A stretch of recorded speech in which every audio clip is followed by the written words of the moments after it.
Chapter number 2. The Debate in Ithaca. As soon as dawn appeared, fresh and rosy-fingered, Odysseus' son got up from his bed and put his clothes on. He slung a sharp sword from his shoulder, bound a stout pair of sandals on his glistening feet, and strode from his bedroom looking like a god. He at once gave orders to the clear-voiced criers to call the long-haired Achaeans to assembly.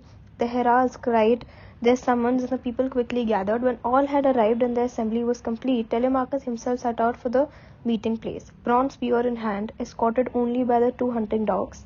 Athene endowed him with such supernatural grace that all eyes were turned on him in admiration when he came up. The elders made way for him as he took his father's seat.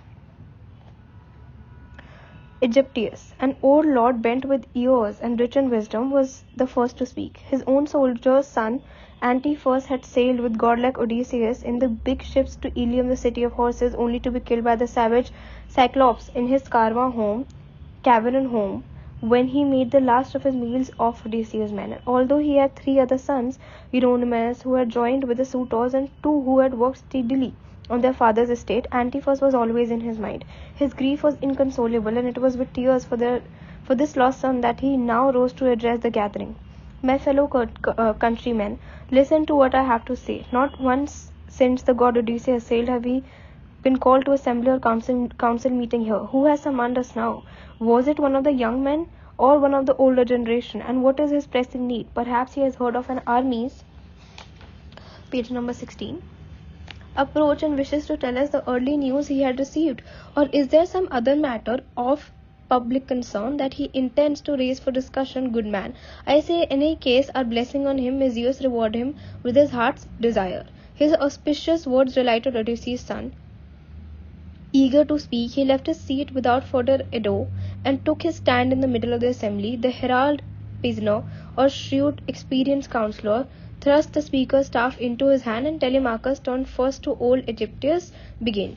Venerable sir, you shall have the truth at once. The man who summoned this gathering is not far to seek. It was I. I am in the great distress. Of an army's approach I have heard nothing to tell you, nor is it some other question of public concern that I propose to bring forward, but my own private business, the double affliction that has fallen on my house. In the first place, I have lost my good father, who was once king among you here and gentle as a father to you all. But now there is a far greater calamity, one which will bring my house to utter ruin and rob me of any livelihood I have. A crowd of suitors are pestering my mother with their unwanted attentions, and these suitors are actually the sons of those who are your leaders here, too cowardly to present themselves at her father's house. For Isarius to make terms for his daughter's hand with the claimant he prefers, they spend all day in and out of our house. They slaughter our oxen, our sheep, our fatted goats. They feast themselves and drink our sparkling wine, with never a thought for all the wealth that is being wasted. The truth is that there is no one like Odysseus in charge to purge the house of this blight. We are not able to defend it ourselves. We should prove miserably weak, quite untrained to fight, yet I would willingly fight if I had the strength. For I tell you, the things they do are past all bearing. The destruction of my house is an injustice which you, gentlemen, should resent not only on your own behalf, but as a scandal to our neighbors who live around about. You should shrink from the wrath of gods. Have you no fear that they may be outraged by your wickedness and turn on you? In the name of Olympian Zeus, in the name of Themis, who summons and dissolves the councils of men, I beg you, my friends, to leave me alone with my bitter grief, unless by any chance you think that my good father harmed the well-grieved Achaeans out of malice, and you are trying to repay me with equal malice by the encouragement you give these men.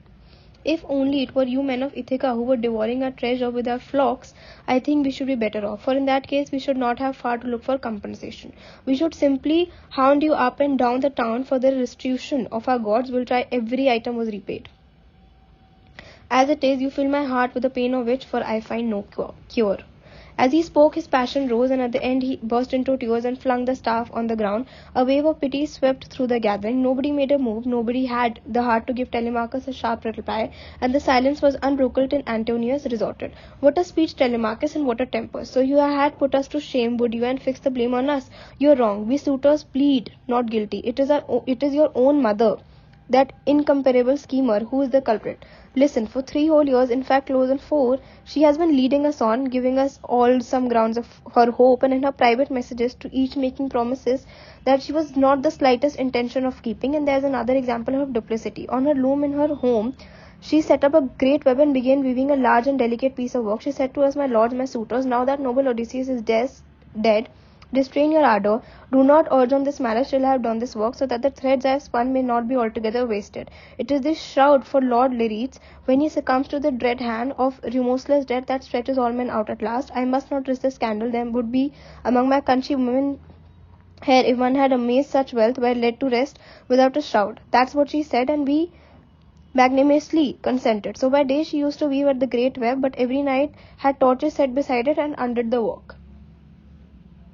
This was page number 17. Now reading page number 18. For 3 years she took us in by this trick. A fourth began, and the seasons were slipping by, when one of her women who knew all about it gave her mistress away. We caught her unravelling her beautiful work, and she was forced reluctantly to complete it. Here is the suitor's answer. Telemachus, and I want you and all the people to be quite clear about it. Send your mother away and make her marry the man whom her father chooses and whom she prefers. She must beware of trying our young men's patience much further and counting too much on the matchless gift that she owes to Athene, her skill in fine handicraft, her excellent brain, and the genius she has for her getting her away. In that respect, I grant she has no equal, not even in story. For all the Achaean beauties of former times, not Trier, nor Alcmene, nor Mycene of the lovely Didyme had her command such wit as she. Yet in the present case, Penelope has misused those wits, for I assure you that so long as she maintains this attitude that the gods have guided her to adopt, the suitors will continue to eat you out of house and home. She may be winning a great name for herself, but at what expense to you? So she will not return to her own estates, nor go anywhere else until she makes her choice and marries one of us. Antinoos, the thoughtful Telemachus replied, it is quite impossible for me to cast out against her will the mother who bore me and who brought me up, with my father somewhere at the world's end, perhaps alive, perhaps dead. Think what I would have to pay Asarius if I were to send my mother back to him. I would suffer at his hands, and the gods would send me further disasters, because my mother, as she left, would call down on me the avenging furies, and I would incur the wrath of my countrymen. You may be sure that I will never give the word. If you feel angry about this, then quit my palace and feast somewhere else, eating your own food in each other's houses. But if you think it is a sounder scheme to destroy one's man's estate and not make restitution, then eat your fill. While I pray that Zeus will bring a day of reckoning, when in this house I will destroy you and not make restitution. In answer to his words, Zeus the thunderer urged 2 eagles into flight from the mountain top. For a while they sailed down the wind with outstretched pinions, wing to wing, but as soon as they were directly over the meeting place, where the sound of voices filled the air, they began to flap their wings and wheel about, glancing down at the faces of the crowd with looks foreboding death. Then, with their talons, they clawed at each other's cheeks and necks, so swooped eastward over housetops of the busy town. The people stared at the birds in amazement and asked themselves what was to come of it. At last, the old hero Halitherses, master's son, spoke out. He knew more of the bird lore and soothsaying than any man of his generation, and had his countrymen's welfare at heart when he rose now to address them. People of Ithaca, hear what I have to say, and my pronouncement is meant particularly for the suitors. A great calamity is about to engulf them. Odysseus is not going to be parted from his friends much longer. At this very moment he is close at hand, sowing the seeds of a bloody doom for the suitors one and all, which means disaster to many others of us who live under the clear skies of Ithaca. Let us plan to stop these men before it happens, or rather, won't they stop of their own accord, which would be the better course. I am not unskilled in prophecy. I speak from ripe experience. Consider Odysseus. Has not everything happened as I warned that self-reliant man when he embarked for Ilium with the aggrieved army? I said he would return home in the 20th year after much suffering, having lost all his comrades, and that no one would know him when he came. And now all this is coming true. It was Eurymachus, Polybus's son, who rose to reply. That's enough, old man, he said. Run home and read omens to your children, or some disaster may happen to them, and leave me to interpret these signs. I am better at that than you. After all, plenty of birds go about their business in the sunny air, but it isn't everyone that is a bird of omen. As for Odysseus, he has met his fate abroad. If only you had shared his fate, we should then have been spared this tedious professing from your mouth, and you wouldn't be fueling Telemachus' anger. No doubt you expect him at some time to make a gift to your Page number 20, household. But now I will make a prophecy, and this will come true. If you, his senior, with the lore of the ages at your disposal, misuse your eloquence to incite this young man to violence, in the first place it will be all worse for him, and secondly, for you, old man, there will be extremely unpleasant consequences that we shall impose on you. A fine it will break your heart to pay. For Telemachus, here is my own advice. I give it openly before you all. Let him tell his mother to return to her father's house, where they will make arrangements for her wedding, and see she had a generous dowry, as she is the only right for a much loved daughter. Not till that is done can I see the sons of the Achaeans giving up their unwelcome suit, for we are afraid of no one at all, certainly not of Telemachus, for all his rhetoric, nor, old man, do we pay the slightest attention to those prophecies that fall from your lips. They come to nothing and only make you even more hated. No, Telemachus must see his wealth ruthlessly consumed without the hope of restitution, so long as Penelope keeps us kicking our heels in the matter of our marriage. Meanwhile, we stay, and instead of each seeking a suitable bride, we feed our hopes from day to day on the thought of the incomparable prize for which we are competing. Eurymachus, the thoughtful Telemachus, replied, and all you distinguished suitors, I make no further appeal. I have said my say. The gods and the whole people have heard my case. So now give me a fast ship and a crew of 20 to see me to my journey end and back, for I am going to Sparta and to Sandy Polis to inquire after my long-lost father, in the hope that someone may be able to tell me about him, or that I may pick up one of those rumors from Zeus that so often turn out to be true. If I hear that he is alive or on his way back, then, harassed though I am, I will hold out for one more year. But if I learn that he is dead and gone, I shall come home, build him a mount with all the proper funeral rites, and give my mother in marriage to a new husband. Telemachus resumed his seat, and Mentor rose to speak. Mentor was an old friend of Odysseus, to whom the king had entrusted his whole household when he sailed, with orders to defer to the aged ladies and keep everything safe and sound. He spoke now for the goodness of his heart. Page number 21. My fellow citizens, he said, kindness, generosity, and justice should no longer be the aims of any man who wields the royal scepter. In fact, he might just as well devote his days to tyranny and lawless deeds, since none of those whom the godlike Odysseus ruled with a father's loving caring gave him a thought to him today. Of course, it is not for me to pass a judgment on the villainy of these black-hearted suitors. It is their own skins that are risking when they squander Odysseus' estate in the belief that he's gone forever. No, it is the rest of you sitting there in silence that stir my indignation. They are few and you are many, yet not a word have they had from you in condemnation or restraint. Up sprang Leocritus, Eunor's son. Mentor, you crazy fool, he shouted at him. What are you saying? Inciting the people to stop us. It's expecting much of men to take up arms over a meal, even with the odds in their favor. Even if Odysseus of Ithaca himself came back and took it into his head to drive us nobles from the palace because he found us dining in his hall, his wife would have no joy of his return, much as she may have missed him. Then and there he had come to an ignominious end, fighting alone against so many. So what you suggest is out of the question. But enough of this. Break up the meeting and each man go back to his own estate, while Mentor and Helitheus, as old friend of his father, speed Telemachus on his way. Though I have an idea that he will never bring the journey off, but will find himself sitting in Ithaca for many a long day, gathering news as best as he can. The assembled people were quick to accept this dismissal and now scattered to their homes, while the suitors made their way to King Odysseus' palace. In the meantime, Telemachus sought the solitude of the seashore, where he washed his hands in the grey surf and lifted them in prayer to Athene. Here, I beg you, that in your godhead came yesterday to my house.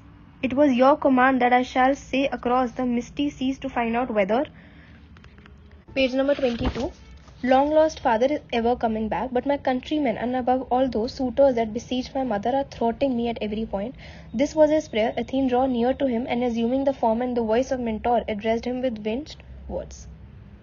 Telemachus, you will neither be a coward nor a fool in the future if your father's manly vigor has descended on you. And what a man he was in word and deed. The journey of yours will not prove futile or fruitless. It is only if you were not the true son of Odysseus and Penelope that I would think your plans might come to nothing. Few sons indeed are like their fathers. Generally they are worse, but just a few are better. And since you are by no means lacking in Odysseus' resourcefulness, and since you will be no fool or coward in the future, you can hope to succeed in this undertaking. So forget the suitors now and dismiss their plots and machinations from your mind. They are fools, and there is no sense in them, nor have they any inlinking of the dark fate that is stalking so near and will strike them all down in a single day. You meanwhile will soon be starting this journey you have set your heart on, for I am not your father's friend, and ready to find you a fast ship and sail with you myself. Go home now and show yourself to the suitors. Then get provisions ready and store them all in containers, the wine in jars and the barley meal that gives men strength in straw skins. Meanwhile, I will soon collect a crew of volunteers in the town, and there are plenty of ships old and new in sea-girt Ithaca. I myself will pick out the best for you and will have her rigged in no time and launch her on the open sea. Athene, daughter of Zeus, had spoken. And there was loitering there for Telemachus when he heard the voice of the goddess. He set off at once for home, though with an anxious heart. At the palace he found the high and mighty suitors skinning goats and singeing fatted hogs in the courtyard. Antonius, with a laugh, ran up to him, seized his hand, and loudly calling his name, said, Telemachus, my fiery young orator, enough now of hard words and thoughts of violence. Let me see you eat and drink with us as usual. Our people will make all arrangements on your behalf for a ship and pick a crew to speed you on your way to sacred Poilus on your noble father's trail. Page number 23. But sagacious Telemachus replied, Antonius, it is out of the question for a man to sit down to a quiet supper and take his ease with a rowdy mob like you. Is it not enough that all this time, under pretext of your suit, you have been robbing me of my best while I was still too young to understand? I tell you now that I am old enough to learn from others what happened and to feel my own strength at last. I will do my best to send you all to perdition, whether I go to Poilus or stay here in Ithaca, and I shall not be thwarted over this journey of mine. I am going, if only a passenger, and it seems to have suited you better than I should not be allowed a ship or a crew of my own. With this, Telemachus calmly withdrew his hand from Antonius. The suitors, who had been preparing a meal, greeted the speech with a storm of insults and derision. I do believe, said one arrogant young man, that Telemachus wants to cut our throats and he is off to sandy Poilus to get help. Perhaps he will go as far as Sparta and back, since he is so thirsty for our blood. Or it may occur to him that the fertile soil of Ephyre is worth a visit. He'll come home with a deadly poison, drop it in the wine bowl, and kill us all off. And another insolent youth chimed in, but who knows, if he too takes a seafaring, he may stray from home and be lost like Odysseus, far from his friends, and what a nuisance that may be for us. All the extra trouble of dividing his property between us, presenting his home to his mother and her bridegroom. Telemachus let them talk and went down to his father's storeroom, a big and lofty chamber stacked with gold and bronze, and with chest full of clothing and the stores of fragrant oil. There too, packed close along the wall, stood jars of mellow wintered wine, full of the true unblended juice, waiting for the day when Odysseus, after all his suffering, should find his way home again. There were locks to the closely fitting double doors, and day and night the room and its treasures were, page number 24, in charge of the housekeeper Euryclea, daughter of Opes, prisoner's son, who had all her wits about her. Calling her now to the storeroom, Telemachus said, Listen, nurse dear, will you draw some flagons of wine for me, and let it be the choicest you have, next to the vintage you keep with such care for your unlucky king, always hoping that he may escape his fate and return home. Fill 12 flagons and put their stoppers on, and pour out some barley meal in strong leather bags, 20 measure, please, of milk crushed grain, not a word to anyone else. Get all the provisions together, and the evening I will fetch them myself when my mother has gone upstairs for the night. I am off to Sparta and sandy Pylos on the chance of finding out something about my dear father's return. At this, his nurse Euryclea gave a shriek and burst into tears and poured winch towards. Dear child, what on earth has put this idea into your head? Why must you go wandering all over the world? You are an only son, the apple of your mother's eye, and Odysseus, favorite of Zeus, dead and gone, far from his home in foreign parts. The moment your back is turned, those men will be plotting mischief against you, and when they have done you to death, they will share all this between them. Stay here at home where you belong. There is no call for you to go looking for trouble all over the barren seas. Have no fear, dear nurse. The prudent Telemachus replies, There is a God's hand in this, but you must swear to me that you won't tell my good mother for at least a dozen days, or till she misses me herself and finds them gone. We don't want tears to spoil her lovely cheeks. The old woman swore by all the gods that she would keep his secret, and when she had solemnly taken her oath, she drew off the wine for him in flagons and ran the barley meal into strong bags. Telemachus rejoined the company in the hall. The bright-eyed goddess Athene now had another idea. Disguising herself as Telemachus, she went all through the town, picked out her 20 men, passed them each the word to four, gathered by the good ship at nightfall. The vessel itself, in begged of Neomon, son of Phronius, a prominent Ithacan, who willingly promised to give it to her. Page number 25. The sun went down and all the ways grew dark. The goddess now ran the good ship into the water and stored in her all the gear that big ships carry. This done, she moored her in the far corner of the harbour when the god ship company had gathered around. The goddess had an encouraging word for each of them. The bright-eyed goddess Athene now had yet another idea. She made her way to godlike Odysseus' palace and lulled the suitors there into a state of pleasant drowsiness, clouding their wits as they drank and striking the wine cups from their hands, their eyelids heavy with sleep. They lingered no more at the table, but went off to the town to their beds. Then bright-eyed Athene, assuming Mentor's form and voice once more, called Telemachus out of the palace to her and said, Telemachus, your well-grieved companions are sitting at their oars, waiting for your word to start. Come, we do not want to delay the journey. With this, Pallas Athene led the way swiftly, and Telemachus followed in the footsteps of the goddess. When they came down to the sea and reached the boat, they found their long-haired crew waiting on the beach, and the noble Telemachus addressed them. My friends, follow me. We must get the stores on board. They are all stacked and ready at the palace. My mother knows nothing of this, nor do the servant, except one woman whom I took into my confidence. He led off, and the crew followed. They brought down all the stores and stored them in their well-built ship, taking their orders from Odysseus' son. Telemachus then followed Athene on board. She took her seat on the afterdeck, and he sat down beside her. The men cast the hawsers off, climbed in, and took their places at their oars. And now out of the west, Athene of the flashing eyes called up for them a steady following wind, and sent him singing over the wine dark sea. Telemachus shouted to the crew to rig the ship, and they leapt to his orders. They hauled up the pine mast, placed it in its hollow box, made it fast with stays, and hoisted the white sail with plaited oxide ropes. The sail billowed out in the wind, and the dark wave hissed loudly round her keel, and the vessel gathered away and sped on her course through the seas. Page number 26. When all was made fast in the swift black ship, they took out the mixing bowls, filled them to the brim with wine, and poured libations to the immortal gods who will live forever, and above all to the daughter of Zeus, the lady of the gleaming eyes. And all night long into the dawn the ship logged her way through the sea.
Book 3. Telemachus with Nestor. Leaving the waters of the splendid east, the sun leapt up into the brazen firmament to bring light into the immortals and to mortal men on the fruitful earth. The travellers now come to Pylos, the state of Nulus, where they found the people on the seashore sacrificing jet-black bulls to Poseidon, lord of earthquake, god of sable locks. There were 9 companies seated here with 500 men in each, and every company had 9 bulls to sacrifice. They had just tasted the victim's entrail and were burning the thigh bones in the god's honor. As the travellers brought their trim ship to land, the crew brailed up and furled the sail, moored their vessel, and disembarked with Athene leading the way. Telemachus was the last to leave. The goddess with the flashing eyes turned to him now and said, Telemachus, you must forget your diffidence. There is no occasion for it here at all. Why have you crossed the seas, if not to find out where your father's bones lie buried and how he met his end? Go straight up then to Nestor, the tamer of horses.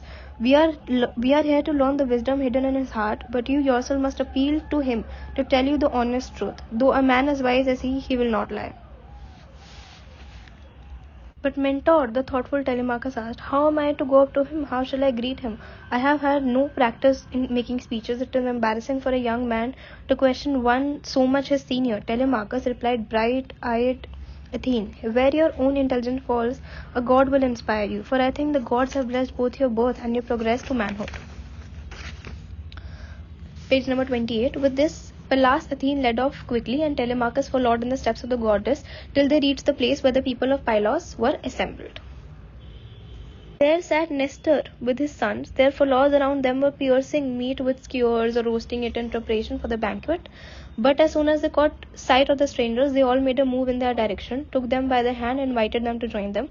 Nestor's son, Pisistratus, who was the first to reach them, took them both by the hand and gave them places at the banquet on downy fleeces spread over the sandy beach near his brother Thrasymedes and his father. Then he helped them to victims' inner parts, filled a gold cup with wine, and welcomed Pallas Athene, daughter of Zeus, who brings the aegis, with these words: "Pray to the god, my friend. The feast that you find us holding is in the Lord Poseidon's honor. When you have made your drink offering and your prayer, as our rites dictate, pass on the cup of mellow wine to your companion here, so that he may do the same. For he must too be a worshipper of the immortal gods of whom all men stand in need. But since he is the younger, in fact, of men of my own age, I hand this golden beaker to you first." And he placed the cup of sweet wine in Athene's hand. The goddess was delighted with the good manners which the young man had shown in giving her the golden beaker first, and at once began an earnest prayer to the Lord Poseidon. "Hear me, Poseidon, sustainer of earth, and do not grudge us, your suppliants, the fulfillments of our wishes. First of all, grant glory to Nestor and his sons. Consider next them and others, and recompense all in Pylos for their sumptuous offerings. Grant lastly that Telemachus and I may successfully accomplish the task that brings us here in our swift black ship, and afterwards reach home safely." Page number 29. So the goddess prayed, and as each petition left her lips, she herself made its fulfillment sure. Then she passed the fine two-handled beaker to Telemachus, and the Odysseus' son repeated her prayers. The outer flesh from the victim was now roasted and drawn of the spits. Portions were carved for all, and they began their sumptuous feast. When they had satisfied their appetite and thirst, Nestor, the Granian charioteer, said, "Now that our visitors have eaten well, it is the right moment to put some question to them and inquire who they are. Who are you, friends? From what port have you sailed over the highways of the sea? Is yours a trading venture, or are you sailing the seas recklessly like roving pirates who risk their lives to ruin other people?" Telemachus, inspired by Athene, who was anxious for him to question the king about his father's disappearance and so win a good name among men, now plucked up the courage to make him a spirited reply. "Nestor, son of Neleus, great glory of the Greeks, you ask where we come from. I will tell you, we are from Ithaca, which lies at the foot of Mount Enion. We have come on private, not on public business. I am searching through the length and breadth of the land for news of my noble father, the long-suffering Odysseus, who it is said fought by your side years ago at the sack of Troy. We can account for all the others who took part in the war. We know where each one met his pitiful death. But Zeus has wrapped even the death of Odysseus in utter mystery, and no one can tell us the certain when he died, whether he was the victim of some hostile tribe on land, or whether he was lost at sea in Amphitrite's waves, or so I have come here to plead with you in the hope that you will tell me the truth about my father's unhappy end. If by any chance you witnessed it yourself or heard the story from some wanderer like him, for if ever a man was born to suffer, it was he. Do not soften your account of pity or concern for my feelings, but faithfully describe the scene that met your eyes. I beseech you, if ever my good father Odysseus, in the hard years of war at Troy, gave you his word and kept it, remember what he did and tell me all you know." Page number 30. "Ah, my friend," exclaimed Nestor, the Gerenian charioteer, "what memories the name of Troy brings back! The miseries we fierce Achaeans endured there, raid after raid across the misty seas in search of plunder. Wherever Achilles led, fight after fight around the very walls of royal Priam's town, there our best men fell. There warlike Ajax lies. There lies Achilles, there Patroclus, wise in counsel as the god. There too Antilochus, my own dear son, as strong as he was handsome, a fast runner and what a fighter too. Nor is that the full sum of what the noble Achaeans endured at Troy. There is no man on earth who could unfold to you the whole disastrous tale, not though you sat and questioned him for half a dozen years, by which time you would have grown weary and gone home. For 9 years we struggled to bring them down by every stratagem we could devise, but Zeus made it very difficult for us to achieve victory, and all the time there was not a man that dared to match his wits against the admirable Odysseus, who in every kind of strategy proved himself supreme. Your father, if you are really his son indeed, I cannot help looking at you in awe. You talk exactly as he did, and I should have sworn no young man could resemble him in speech. In all those years, whether at the General Assembly or in the Council of the Kings, not once did Odysseus and I found ourselves speaking on opposite sides. We seemed to share a single mind, so well did we agree when with our good sons and judgment we advised the Argives on the best policies. After we had destroyed Priam's towering city, we left in our ships, but then the gods scattered the fleet. Zeus planned disaster for our homeward journey because we had not all behaved sensibly and honestly, and many came to grief through the fatal anger of the bright-eyed daughter of that mighty sire. It happened like this. She began by making two sons of Atreus quarrel, acting on the spur of the moment and with no regard for procedures. They summoned the whole Achaean army to assemble at sunset, so that the troops arrived drunk, and told them for the reason for the assembly. Menelaus put it to them all that their first concern should be to get their distant home across the sea, but this was not at all Agamemnon's liking. He was for keeping them there and making ceremonial offerings to Athene in the hope of appeasing her terrible wrath, not realizing in his folly how implacable she would prove, for it is not so easy to divert the immortal gods from their purpose. Well, this pair of them stood there exchanging hard words, till the soldiers themselves, divided in opinion, broke up the assembly in indescribable uproar. That night we rested, nursing vindictive feelings against our comrades in arms, for Zeus was making ready to strike us a fatal blow.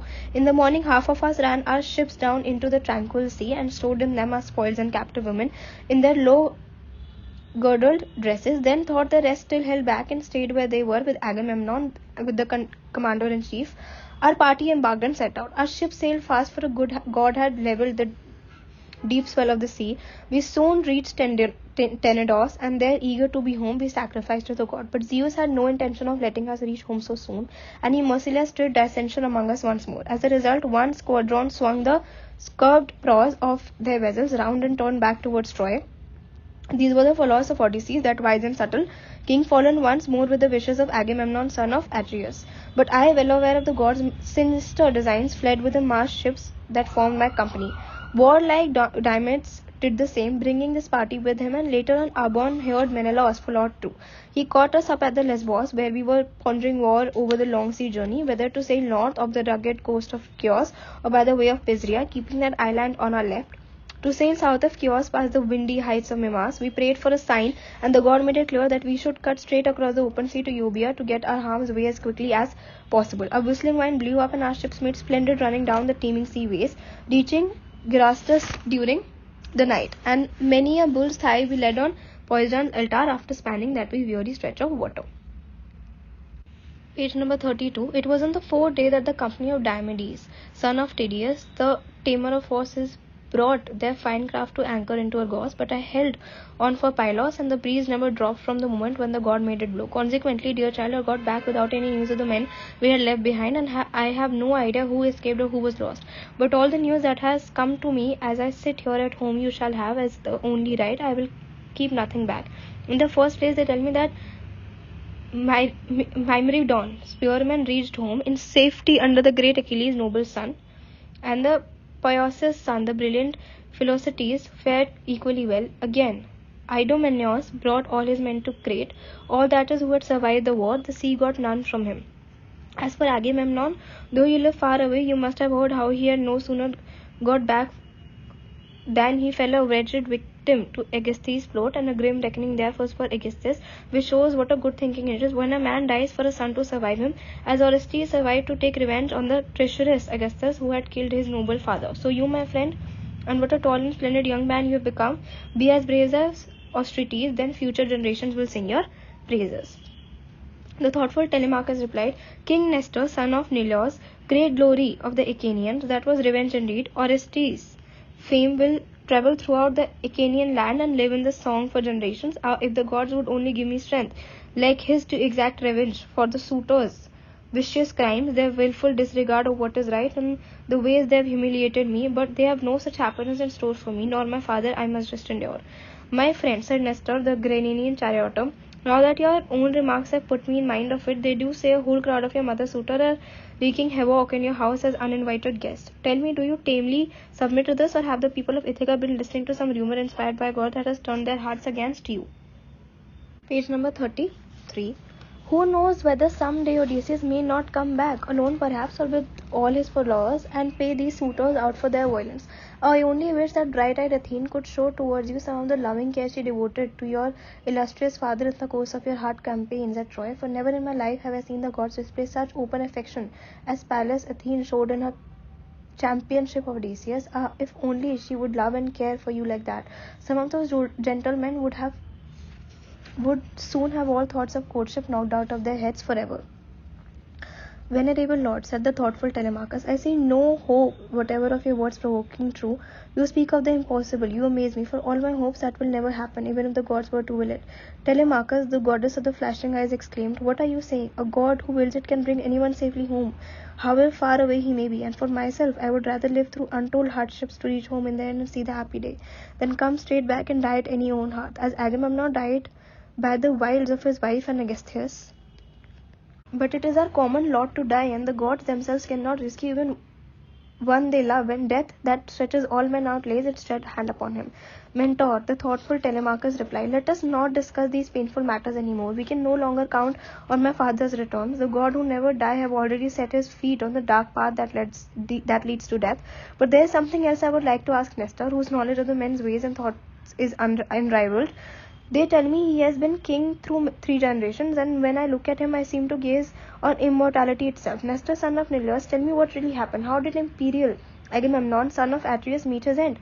Where was Menelaus, and by what cunning snare did the treacherous Aegisthus contrive to kill a man far braver than himself? Was Menelaus away from Achaean Argos and wandering abroad? Is that why Aegisthus plucked up the courage to strike? My child, Nestor, the Gerenian charioteer, answered, I will tell you the whole story. You can imagine for yourself. Page number 34. What would have happened had Agamemnon's brothers, a born here Menelaus, come back from Troy and caught Aegisthus in the house alive? No mound would have honored his remains. Flung on the plain outside the city walks, he had have made meat for the dogs and birds of prey, and there is no woman in Achaea who would have shed a tear for him. His was indeed no petty crime. While he who were besieging Troy-led heroic task, he spent his leisure days right in the heart of Argos, where the horses gazed, busy charming Agamemnon's wife with his seductive talk. At first, Queen Clytemnestra turned a deaf ear to his dishonorable scheme. She was a sensible woman, and besides she had a minstrel with her, to whom Agamemnon, when he left for Troy, had given orders to watch over his queen. But when the fatal day came, appointed by the gods for her to yield, Aegisthus took this minstrel to a desert isle, left him there as a carrion for the birds of prey, and carried Clytemnestra off to his own house, fond lover, willing lady. After this great achievement, he heaped the holy altars of the god with thigh bones and hung the temple walls with fine fabrics and gold thank offerings for a success beyond his wildest dreams. Meanwhile, he was sailing together over the sea from Troy, Menelaus and I, the best of friends. But when we were abreast of the sacred cape of Sunium, where Ithaca juts into the sea, Phoebus Apollo shot one of his painless arrows at Menelaus' helmsman and killed him. With the tiller of the running ship still in his hand, this man, Phrontis, son of Onetor, had been the world's best steersman in a gale, and Menelaus, though anxious to journey on, was kept up Sunium till he could bury his comrade with the proper rites. But when he too had got away over the wine dark sea in those great ships of the land, and had run far away as the steep headland of Melia, far-seeing Zeus brought disaster on their journey and sent them a howling gale with giant waves. Then and there he split the fleet in two. He drove one group towards Crete and the Sidonian settlements on the river Idaeus. Now there were lands of Gordian end out in the misty sea. There is a precipitous cliff that falls abruptly to the water, and the southwesterly gales drive the great rollers against a headland to the west and towards Phaestus, with nothing but this puny reef to keep their violence in check. When one party reached the spot, the crews by a hair's breadth escaped destruction, though their ships were splintered on the rocks by the fury of the seas. Meanwhile, Menelaus, with the remaining 5 vessels of his blue-prowed fleet, was driven on by wind and the wave to Egypt, and so it was he was cruising in those foreign lands, amazing a fortune in goods and gold, while Aegisthus schemed this wickedness at home. After he had killed Agamemnon, the usurper reigned in golden Mycenae and kept the people in subjection for 7 years, but the 8th brought him disaster in the shape of Orestes. For that brave youth returning from Athens killed Aegisthus, his noble father's murderer, and so the slayer was slain. When Orestes had done the deed, he invited his friends to a funeral banquet for his hateful mother and the cowardly Aegisthus, and on the self-same day he was joined by Menelaus of the loud war cry, bringing in all the treasures that had filled his holds. Be warned yourself, my friend, don't stray too long or too far from home, nor leave your wealth unguarded with such a set of arrogant brutes in the place, unless you want them to share it out, to eat up all you have, so making your journey futile. I do urge you, however, to pay Menelaus a visit, for he has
Book 4, Menelaus and Helen.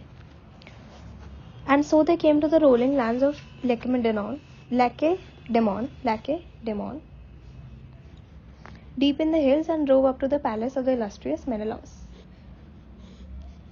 They found him entertaining a large company of relatives in his house to celebrate the impending weddings of his son and of his lovely daughter. He was sending the princess as a bride to the son of Achilles, that breaker of the battle line, as he had promised long ago in Troy. So now by the gods will the marriage was soon to take place, and Menelaus was sending her with chariot and horses to the capital of Myrmidons, of whom her bridegroom was the king. As bride for his beloved son, the gallant Megapenthes, he was bringing Elector's daughter from Sparta. A slave had borne his son to Menelaus, for the gods had given her no other child to Helen after Hermione, that lovely girl with golden Aphrodite's beauty. They were banqueting them under high roof of the great hall, these relatives and friends of the illustrious Menelaus, in festive mood, while a minstrel in the company sang divinely to the ear, and 2 acrobats danced in time to his tune, and whirled in and out among the guests. The true travellers, brave Telemachus and Nestor's noble son, brought their chariot to a halt at the courtyard gate. The Lord Eteocneus, energetic squire of the great Menelaus, came out and saw them there, and sat off at once through the palace to inform the king. He stood near him and said urgently, Menelaus, favourite of Zeus, we have some strangers here at the gates, men whom I take by their looks to be of divine descent. Tell me whether we should unharness their horses for them, or send them on to find someone else to entertain them. Page number 42. A burn-haired Menelaus answered him indigently, Etenos, son of Boethus, you have not always been a fool, but at the moment you are talking nonsense like a child. You and I enjoyed much hospitality from strangers before we reached our homes, and could expect that Zeus might grant us a life without suffering in time to come. You know their horses at once, and bring our visitors to join us at the feast. Eteocneus ran off through the hall, shouting to his assistants to hurry up and follow him. They led the sweating horses from under the yoke and tied them up at the mangers in the stable, throwing down beside them a feed of grain mixed with white barley. Then they tilted the chariot against the burnished wall by the gate and ushered the newcomers into the royal building. Telemachus and his friends opened their eyes in the wonder at all this scene. In the king's palace, it seemed to them that this lofty hall of illustrious Menelaus was lit by something of the sun's or the moon's splendor. When they had feasted their eyes on the sight, they went and bathed in the polished baths, and after the maids had washed them, rubbed them with oil, and dressed them in thick cloaks and tunics, they took their places on chairs at the side of noble Menelaus, son of Atreus. A maid came with water in a beautiful golden ewer and poured it out over a silver basin for them to rinse their hands. She then threw a polished table to their side, and then the faithful housekeeper brought some bread and set it by them with a choice of delicacies, helping them liberally to all she could offer. Meanwhile, a carver served them with the plates of various meats he had selected from his board, and put gold cups beside them. A born-haired Menelaus now greeted them, saying, Welcome, do begin your meal. After you have dined, we shall inquire who you may be. Your lineage has left a stamp upon your looks. You are son of the kings, those sceptred favourites of the Zeus, for inferior parents could not breed such men as you. As he spoke with his own hands, he passed them the rich piece of roast that had given him as a portion of honour, and they helped themselves to the good things spread before them. When they had satisfied their appetite and thirst, Telemachus spoke to Nestor's son, leaning close to so that the rest might not hear them. Look around this echoing hall, son of Nestor, friend of my heart. The whole place gleams with bronze and gold, amber and silver and ivory. What an amazing quantity of treasures! The court of Zeus and Olympias must be like this in sight. The sight fills me with awe. A born-haired Menelaus caught what he was saying and spoke words that flew. No mortal can compete with Zeus, dear boys. His house and all his possessions are everlasting. But when it comes to men, I feel that few or none can rival me in wealth. For it took me 7 years in great hardship to amass this fortune and bring it hope in my ships. My travels took me to Cyprus, to Phoenicia, to Egypt, to Ethiopians, to Sidonians, Arabians. I visited them all. I saw Libya too, where the lambs grow horns almost immediately, and there use lamb 3 times in the course of the year, when nobody from king to shepherd need to go without cheese or meat or fresh milk either, since the ewes provide milk all the year around. While I was wandering in those parts, making my fortune, an enemy of our house struck down my unsuspecting brother, caught off his guard through the treachery of his accursed wife. So it gives me little pleasure to call myself the lord of all this wealth, since, as you must have heard from your fathers, whoever they may be. I have had much sorrow in my life and have already lost one lovely dwelling full of precious things. How happy I could be here in my house with even a third of my former estate, if those friends of mine were still alive who died long ago in the broad plain of Troy, so far from Agros where the horses graze. And yet, though I miss them all and often grieve for them as I sit here in our halls, till sorrow finds relief in tears and the tears cease to fall, for mourning is bleak and one soon tires of it, I do not mourn for that the whole company, disconsolate as I am, so much as for one man among them, whose loss when I brood over it makes sleep and eating hateful to me. For all the Achaeans who strove at Troy, it was Odysseus who strove the hardest and achieved the most. Yet all the labour was to end in misery of him and in a haunting sense of loss for me. So long has he been gone, leaving us in ignorance of whether he is dead or not, though I suppose his people are already mourning for him is dead, the old man Laertes, loyal Penelope, and Telemachus, whom he left a newborn baby in his house. Page number 44. Menelaus' words stirred in Telemachus an overwhelming desire to weep. And when he heard about his father, he let the tears roll down his cheeks to the ground, and with both hands held up his purple cloak in front of his eyes. Menelaus recognized him and deliberated for a while within himself whether to wait for the young man to mention his father or to put searching questions to him straight away.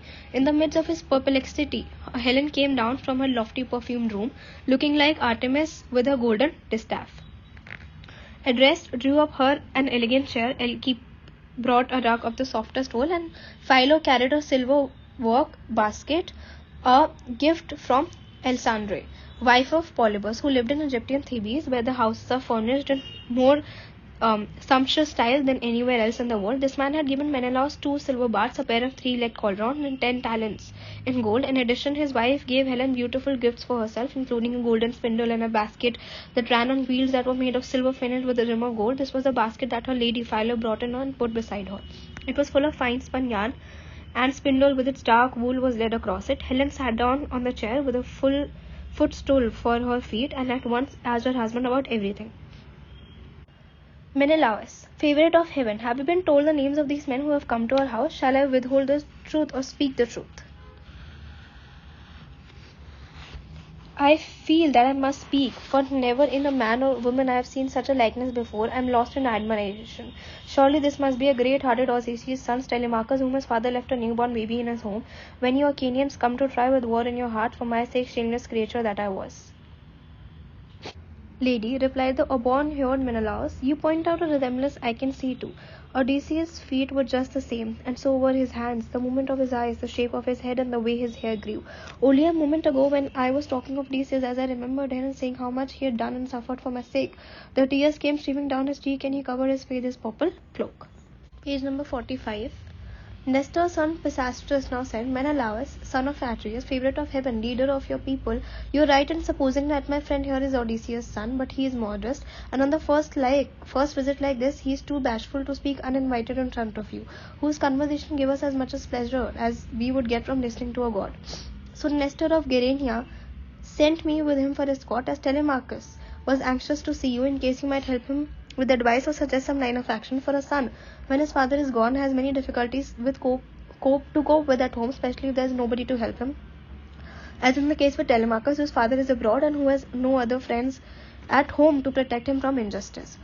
Who would have thought it? Exclaimed the auburn-haired Menelaus. He was indeed a well-loved friend, and a friend who undertook all this heroic task for my sake, and now his son has come to my house. I had meant to favour him above all others our race when he came back.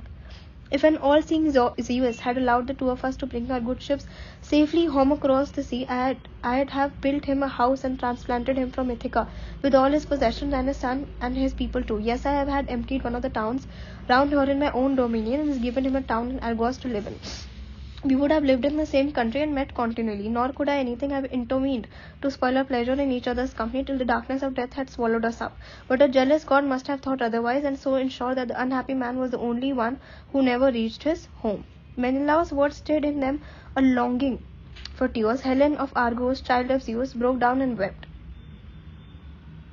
Telemachus and Menelaus, son of Atreus, did the same.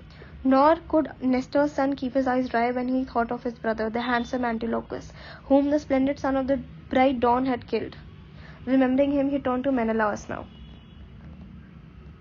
Page number 46. Menelaus, son of Atreus, he said, whenever we talked of you at home and asked one another about you, Nestor, my old father, used always to speak of you as the wisest of men. Please be persuaded now by me and contain your grief if you possibly can, since I for one take no delight in weeping as I dine, and besides it's almost dawn, not that I think it is wrong to shed a tear for any man who meets his fate and dies. Indeed, what other tribute can one pay to poor mortality than a lock of hair from the head and a tear on the cheek? I have my own dead too, a brother, not by any means the worst soldier in the Argive camp. You must have met Antilochus, though I never knew him myself, nor even saw him. They say he excelled above all others, a superb runner and a great fighter. My friend, replied the auburn-haired Menelaus, in saying all you just said now, you spoke and acted with discretion of a much older man. You talk such good sense. You are the true son of your father. Good breeding cannot be hidden when a man's father has himself been blessed by Zeus at his birth and at his marriage like Nestor. He was lucky from him to last through all his life and is now serenely aging in his home, with some about him who combine good spearsmanship and intelligence. Well, let us forget the tearful mood that we had fallen into and turn our thoughts once more to supper, when they have poured some water on our hands. In the morning, Telemachus and I shall have many important matters to discuss with each other. Asphylion, one of the noble Menelaus' busy squires, poured water on their hands, and they helped themselves to the good food that was spread before them. Helen, meanwhile, the child of Zeus, had an idea. Into the bowl in which their wine was mixed, she slipped a drug that had the power of robing grief and anger of their sting and banishing all painful memories. No one that swallowed this dissolved in wine could shed a single tear that day, even for the death of his mother and father, or they put his brother or his own son to the sword, and he were there to see it then. It was one of the many drugs which had been given to the daughter of Zeus by an Egyptian woman, Polydama, the wife of Thon. Page number 47. The fertile soil of Egypt is very rich in herbs, many of which are beneficial in solution, though many are poisonous, and in medical knowledge Egyptians are supreme among men. They are true sons of Paeon, the healer. When Helen had dropped the drug into the wine and seen that their cups were filled, she turned to the company once more and said, Menelaus, son of Atreus, favorites of the god and my young and noble guest, each of us has his good times and each his bad times. Zeus in his omnipotence sees to that. Then let us sit at dinner in this hall and enjoy ourselves listening to each other's stories. I have just the one for the occasion. It is of course beyond me to describe or even number all the daring feats of dauntless Odysseus, but here is one marvelous exploit which he had the nerve to conceive and carry through in Troy when you Achaeans were hard pressed. He disfigured himself with appalling lacerations, and then, with dirty rags on his back, looking like a slave, he slunk into the broad streets of the enemy city. Disguised as a beggar, he looked utterly different from the Odysseus of the camp by the ship. He made his way like into the Trojan city and was not detected by anyone. I was the only one who penetrated his disguise, but whenever I questioned him, he was clever enough to evade me. However, when I bathed and anointed him, gave him some clothes to wear, and solemnly swore that I would not disclose his name to the Trojans before he returned to the huts by the ships, he gave me full tales of the Achaeans' plan, and after killing the number of Trojans with his long sword, he got back to the Argive camp with a great deal of information. The other women of Troy were loud in their lamentations, but I rejoiced, for I have already longing to go home again. I had suffered a change of heart, repenting the blindness which Aphrodite sent me when she brought me to Troy from my own dear country, and made me forsake my daughter, my bridal chamber, and a husband who lacked nothing in intelligence and looks. My dear, said the auburn-haired Menelaus, your tale was well and truly told.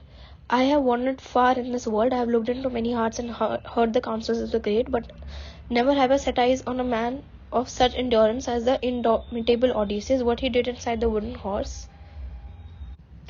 Page number 48 is another example of the man's steadfastness and the iron resolution. We sat inside it with the pick of the Argive army, waiting to bring havoc and slaughter on the Trojans. When you came up, prompted, I can only suppose, by some god who wished to give victory to Troy, for Prince Diaphoros came with you.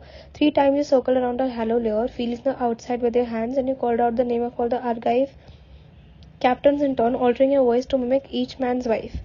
Diomedes and I, who were sitting right in the middle with the good Odysseus, heard you calling, and were both tempted to jump up and come out or give an instant answer from within, but Odysseus held us back and checked our impetuosity. The rest of the warriors stayed absolutely still, though Antilochus still wanted to give you some reply, but Odysseus clapped his great hands relentlessly on the man's mouth, and so saved the whole army, holding him tight till Pallas Athene had induced you to go away. Here the thoughtful Telemachus addressed the king. Menelaus, son of Atreus, favorite of the gods, leader of the people, it only make things worse to think that such qualities as these could not shield Odysseus from disaster. Even a heart of iron could not have saved him, but some. Let us retire for the night to find pleasure in sweet sleep. And this Helen of Argos instructed her maids to put 2 bedsteads in the portico and to lay fine purple fleeces on them and spread rugs over these and some thick coverlets on top. Torch in hand, the maids went out of the hall and made the beds, to which a squire then conducted the guest. And so the heroic Telemachus and the Nestor's royal son spent the night in the forecourt of the palace, while Menelaus slept in his room at the back of the high buildings, and the lady Helen of the long robes lay by his side. As soon as dawn appeared, fresh and rosy-fingered, Menelaus of the loud war cry rose from his bed and put on his clothes. He slung a sharp sword from his shoulder, bound a fine pair of sandals on his glistening feet, and strode from his bedroom looking like a god. He went to Telemachus and with a word of greeting took a seat beside him. Telemachus, he asked,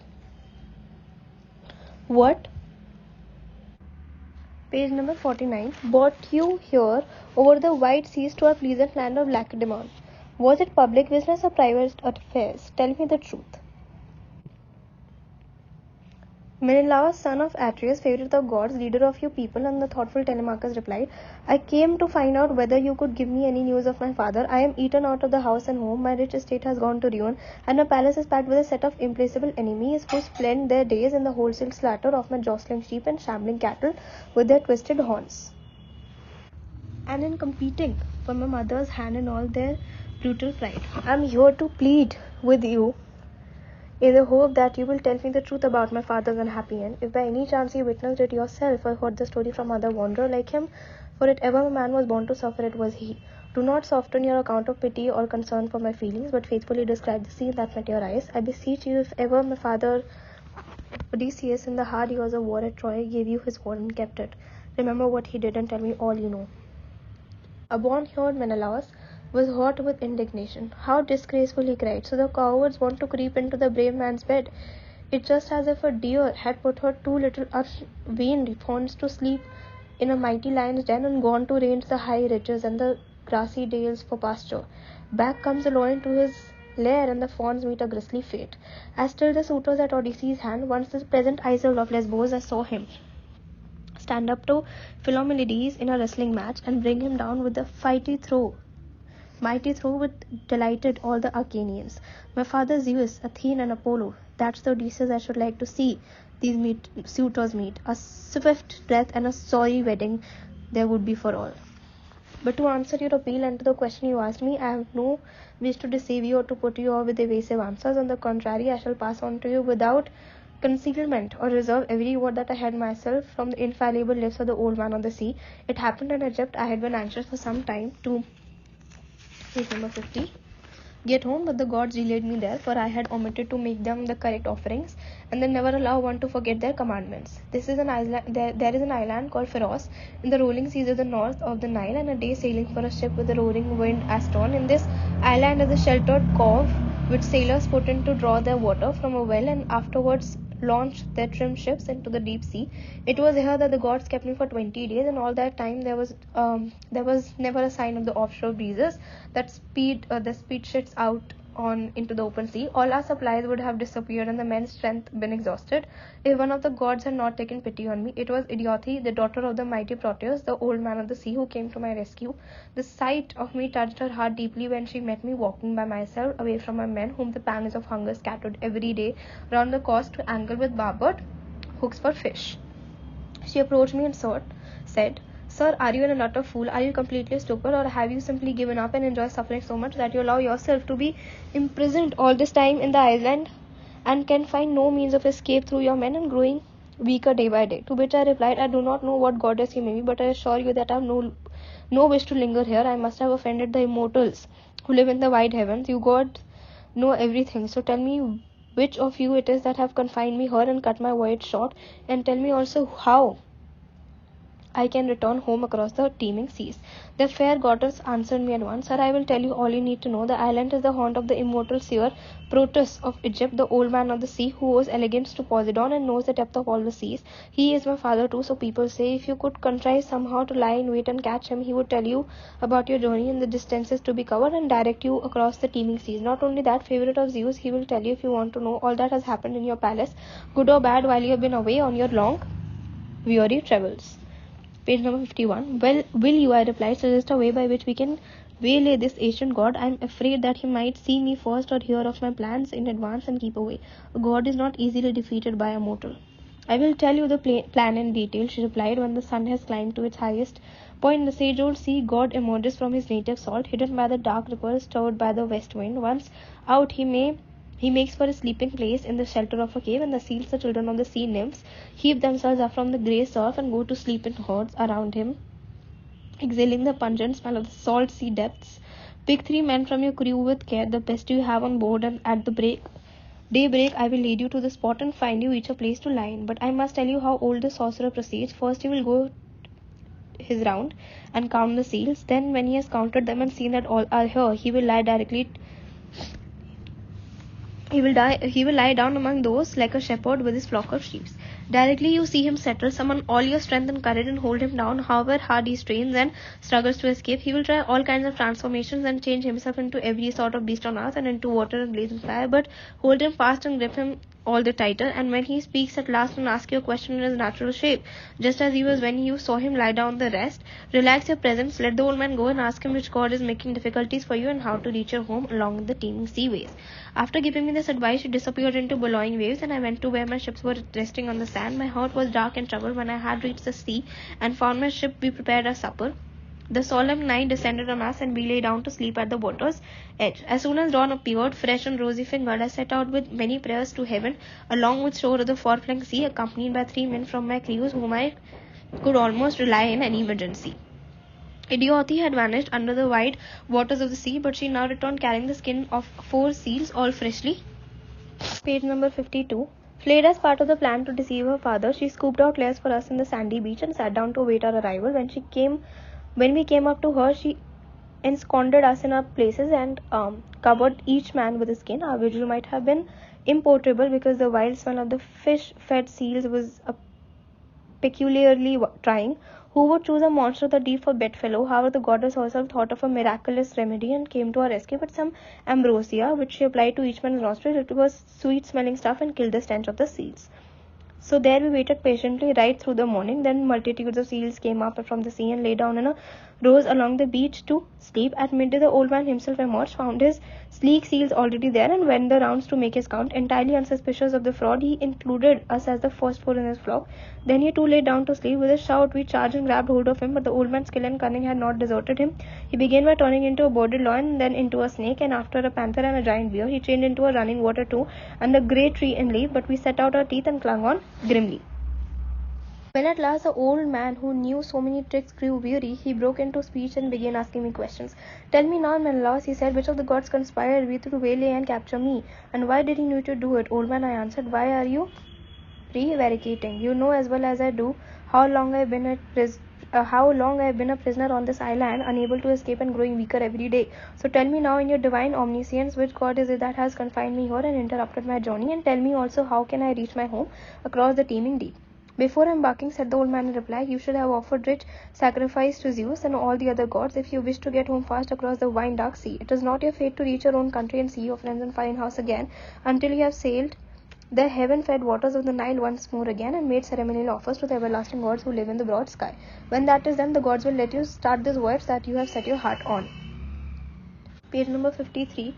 Now when I heard him to tell me to make the long and weary trip over the misty seas to Egypt once again, my heart sank. Nevertheless, I found my voice and made him this reply. Old man, I shall do exactly what you advise, but there is something else I wish you to tell me. Did all my countrymen whom Nestor and I left behind when we sailed from Troy reach home in safety with their ships, or were they any who came to grief in some accident at sea or died in their friends' arms? The fighting was worse. Son of Atreus, he replied, why do you question me on these matters? You have no need to know or to probe my understanding. I warn you that your tears will flow soon enough when you have listened to my tale. For many were killed, though too many were spared. Yet only 2 of the commanders of your families lost their life when homeward bound. I need not speak of the fighting, since you took part in that yourself, but there is a third, who, though still alive, is a prisoner somewhere in the vastness of the seas. Ajax, to take him first, was wrecked in his long-oared ships by Poseidon, who drove him on the great cliff to Gyre and then rescued him from the surf. In fact, he would have evaded his doom in spite of Athene's enmity, if in his blind folly he had not so arrogantly boasting that he had escaped from the hungry jaws of the sea in defiance of the gods. His loud-voiced blasphemy came to the ears of Poseidon, who seized his trident into his powerful hand, struck the Gyrene rock and split it into two. One half stood firm, but the fragment he had suffered, where Ajax had been resting when the blind impulse took him, crashed into the sea and carried him into the vast and rolling depths, where he drank the salt water and drowned. But your brother Agamemnon contrived somehow to circumvent his fate and slipped away in his great ships with the goddess Hera's help. Yet when he had nearly reached the heights of Cappamelia, a hurricane caught him, and with the heavy groans he found himself driven over the teeming seas towards the borders of the land where Thyestes in the old days and now his son Aegisthus had their home. But in due course there came the Number 54. Chance of a safe return even from there. The gods turned the winds around and home they came. Agamemnon set foot on the land of his fathers with a happy heart, and as he touched it, kissed his native heart. The warm tears rolled down his cheek. He was so glad to see his country again. But his arrival was observed by a spy in a watchtower, whom the cunning Aegisthus had posted there with the promise of 2 talents of gold for his services. This man had been on the lookout for a year in case the king should land unannounced, slip by and himself launch an attack. He went straight to the palace and informed the usurper. Then Augustus devised a clever trap. He selected 20 of the best soldiers from the town, left them in ambush in one part of the palace, and after ordering a banquet to be prepared in another part, set out in a chariot to bring home the king. And with his heart full of ugly thoughts, Agamemnon, never guessing that he was going to his doom, came up with him from the coast, and Aegisthus feasted him, then killed him. A man might fell an ox and its magnet. Not a single one of the king following was left, nor of Aegisthus' company either. They were killed in the palace to a man.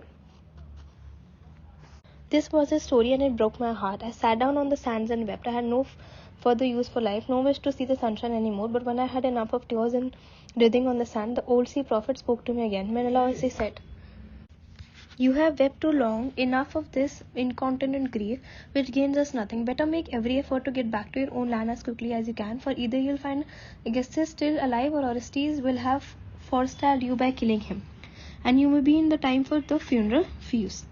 At these words, in spite of my distress, my heart and spirits were cheered. You have accounted for 2, I said, but who is the third? The one who is still alive, but a prisoner somehow in the vastness of the seas, or is he dead by now? I wish to hear whatever sorrow it may cause me. The third, said Protus, is Odysseus, Lyride's son, whose home is in Ithaca. I caught a glimpse of him on an island in the nymph Calypso's home. With tears streaming down his cheeks, she keeps him captive there. 4. Page number 55. Without a ship and crew to carry him so far across the sea, it is impossible for him to reach his home. And now, Menelaus, favorite of Zeus, hear your own destiny. It is not your fate to die in Argos where the horses graze. Instead, the immortals will send you to the Elysian fields at the world's end to join Abon here, Rhadamanthus, in the land where living is made easy for mankind, where no snow falls, no strong winds blow, and there is never any rain, but day after day the west wind's tuneful breeze comes in from the ocean to refresh its people. This is because you are the husband of the Helen, and in the eyes of gods, son-in-laws to Zeus. The old man finished and sank into the heaving waters of the sea, while I went off towards the ship with my heroic comrades, my heart in a turmoil. When I had reached the sea and found my ship, we prepared our supper. The solemn night descended on us, and we lay down to sleep on the surf-beaten shore. As soon as dawn appeared, fresh and rosy-fingered, we first of all ran our fleet down with the good salt water, and put the masts and sail on the boat or trim ships. The crews then climbed in and found their palaces at the oars, and struck the grey surf rhythmically with their blades. And so I returned to the heaven-fed water of the Nile when I moored, made the proper ritual offering, and after appeasing the deathless gods, built a mound of earth so that the glory of Agamemnon would last forever. When all of this was done, I set out for home, and then immortal sent me favorable wind and brought me quickly back to my own beloved land. And now, my friend, do stay on in our palace. Stay for 12 days or so, and then I will send you off in style.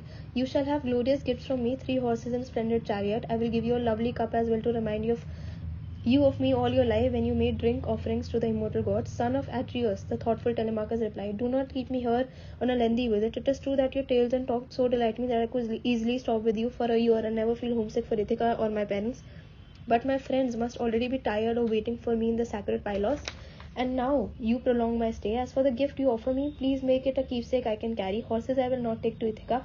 I'd rather leave them here to grace your own stables. For your kingdom is a broad plain where clover and galangal grow in plenty, with wheat and rye and broad-eared white barley, whereas in Ithaca there is no room for horses to run, nor any meadows at all. It is a pastoral land for gods and more attractive to my eyes than the sort of land where horses thrive. None of the islands that slope down to the sea is rich in meadows or suitable for chariots, Ithaca least of all. Page number 56. These remarks made Menelaus of the louder war cry smile. He patted Telemachus with the hand and replied, I like the way you talk, dear boy. One can see that you have the right blood in your veins. Very well, I will change my gift. It is easily done. You shall have the loveliest and most precious of the treasures that my palace holds. I will give you a mixing bowl of wrought metal. It is solid silver with a rim of gold round at the top and was made by Hephaestus himself. It had the Pheidimus, the heroic king of Sidon, when I stayed at his palace on my journey home. That is the present I should like you to take. During their talk, the guests began to arrive at the great king's palace. They drove up their own sheep and brought heart-warming wine. Their bread was sent in for them by their elegantly dressed wives. This was how they prepared for their banquet in Menelaus's hall. In front of Odysseus' palace, the suitors in their usual high and mighty way were once again amusing themselves with throwing the discus and the javelin on the level crow. Antinous and the handsome Eurymachus, the bolder spirits of the gang and its acknowledged leaders, were sitting by when Phronnius' son Euaemon came to them with a question for Antigonus. Have we any idea around when Telemachus comes back from sandy Pylos? Or don't we know he has gone off with my ship and I happen to need it to cross over Elise where the fields are big and I keep 12 brood mares with their sturdy, not yet weaned or broken in. I want to drive one off and train him. Page number 57. His news filled them with consternation, for they had no idea that Telemachus had gone to Pylos but thought he was somewhere in the neighborhood on the farm.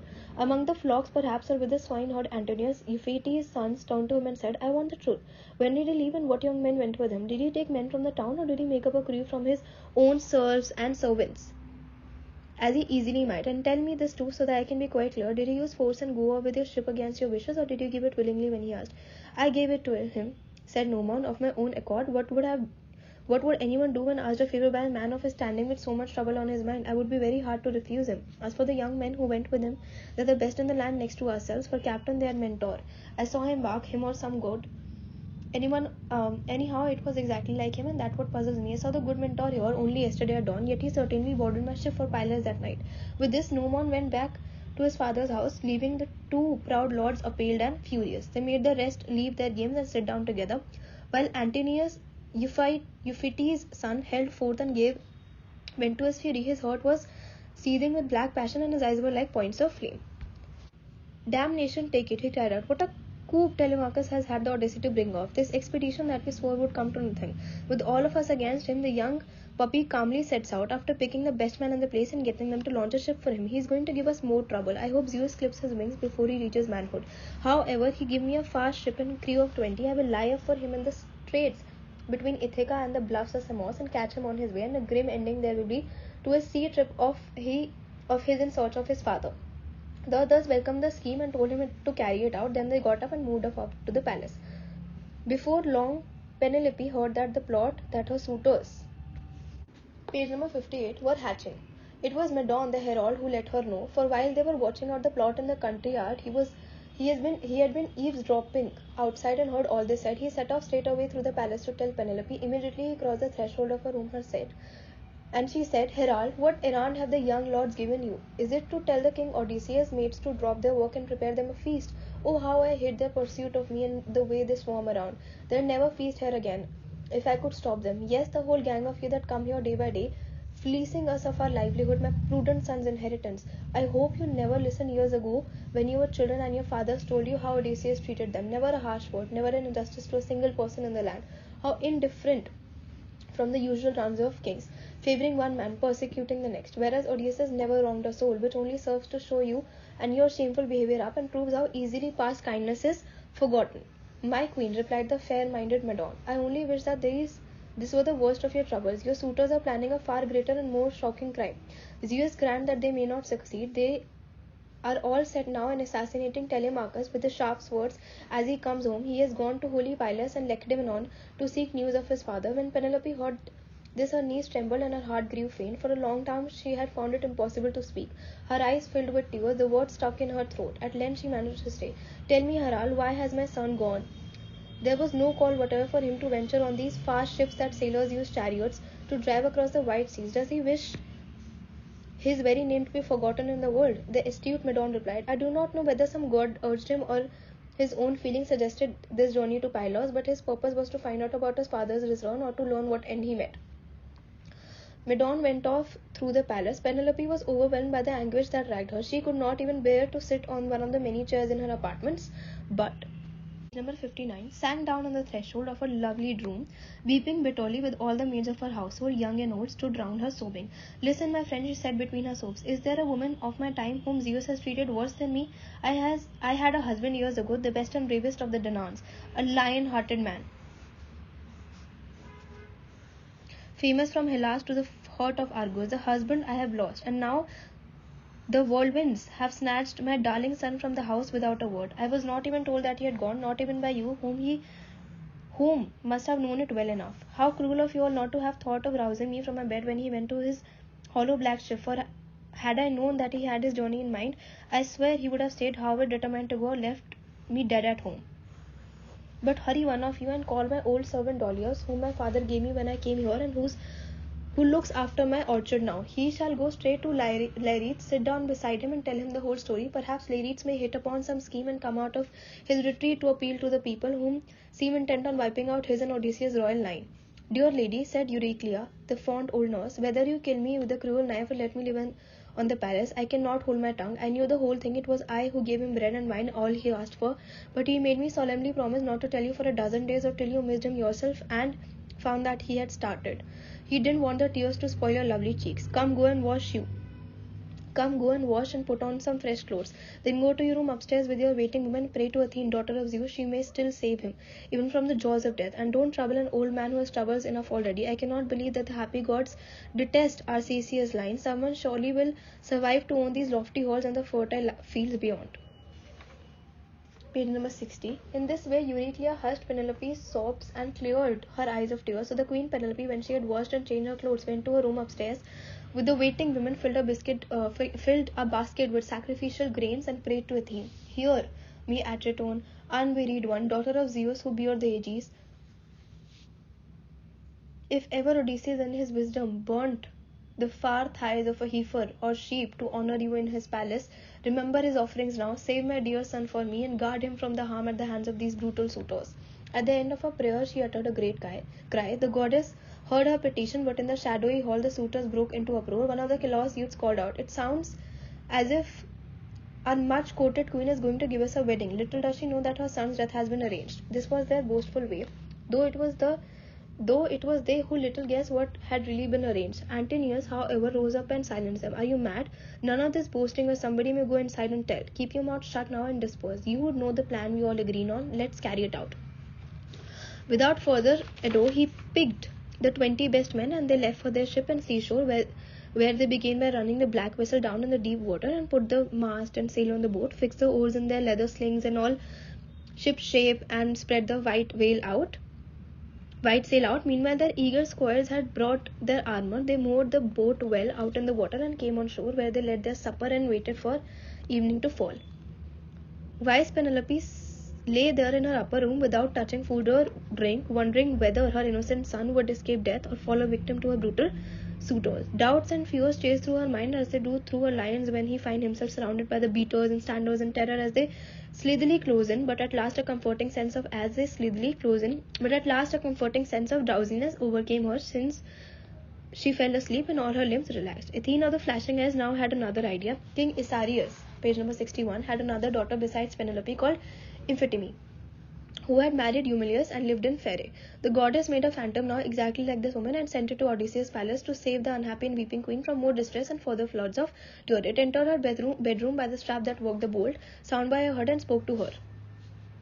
"Are you asleep, Penelope, worn out with grief? I do assure you that the gods who live such easy lives themselves do not mean to you be so distressed, for it is settled that your son shall come home safe. The boy has done no wrong in their eyes." "Sister, what brings you here?" Penelope replied out of her sweet sleep at the gate of dreams. "We are not used to seeing you with us, living as you do as far away. You tell me to forget my sorrows and all these anxieties that give my mind and heart no rest from pain, as though I had not married and then lost the best bravest of our race, my noble lion-hearted husband, famous from Hellas to the heart of Argos, and now my beloved son, for whom I grieve even more than for his father, has sailed away in a great ship, a child like him, untrained for action or debate. I tremble for him when I think what they may do to him where he has gone, or what they may happen to him on the sea. He has so many enemies plotting against him and thirsting for his blood before he reaches home. Be brave and conquer these wild fears, said the shadowy wraith in reply. He is gone with such escort as any man might pray to have beside him, Athene in all her power, and it is she who, in pity for your grief, has sent me here to bring this message to you. If you are really divine, the wise Penelope said in reply, and have heard the voice of God, tell me about this unfortunate father too. Is he alive somewhere, and can he see the sunshine still, or is he dead by now and down in Hades' hall? Of Odysseus, whether alive or dead, said the shadowy wraith, I will not give you any news at all. It does no good to utter empty words. With that, it slipped past the bolt by the door post and into the breath of the wind. But Isaria's daughter, waking with a page number 62, waking with a start, drew a warm sense of comfort from the vividness of this dream that had flown to her in the dark of the night. Meanwhile, her suitors had embarked and were sailing the high seas with Mother for Telemachus in their house. Out in the open strait, midway between the Ithaca and the rugged coast of Samos, lies the rocky isle of Estries, which, small as it is, can offer ships a harbour with two entrances. It was there that the Achaean lord set their ambush for Telemachus.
Book number 5, Calypso. When dawn had risen from the bed where she sleeps beside illustrious Tithonus to bring daylight to immortals and to mortals, and God sat down in assembly, and among them Zeus, the thunderer, the greatest of them all. The imprisonment of Odysseus in Calypso's home was heavy on Athene's heart, and she now recalled the tale of his misfortunes to their mind.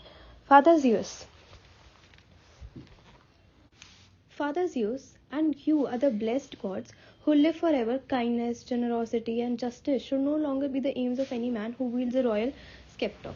In fact, he might just as well devote his days to tyranny and lawless deeds. Look at Odysseus, the admirable king. Today, not one of the people he once ruled like a loving father gives him a single thought.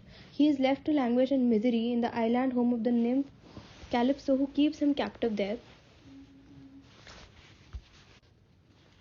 Not that he could reach Ithaca in any case, for he has neither ships fitted with oars nor crew to carry him so far across the sea.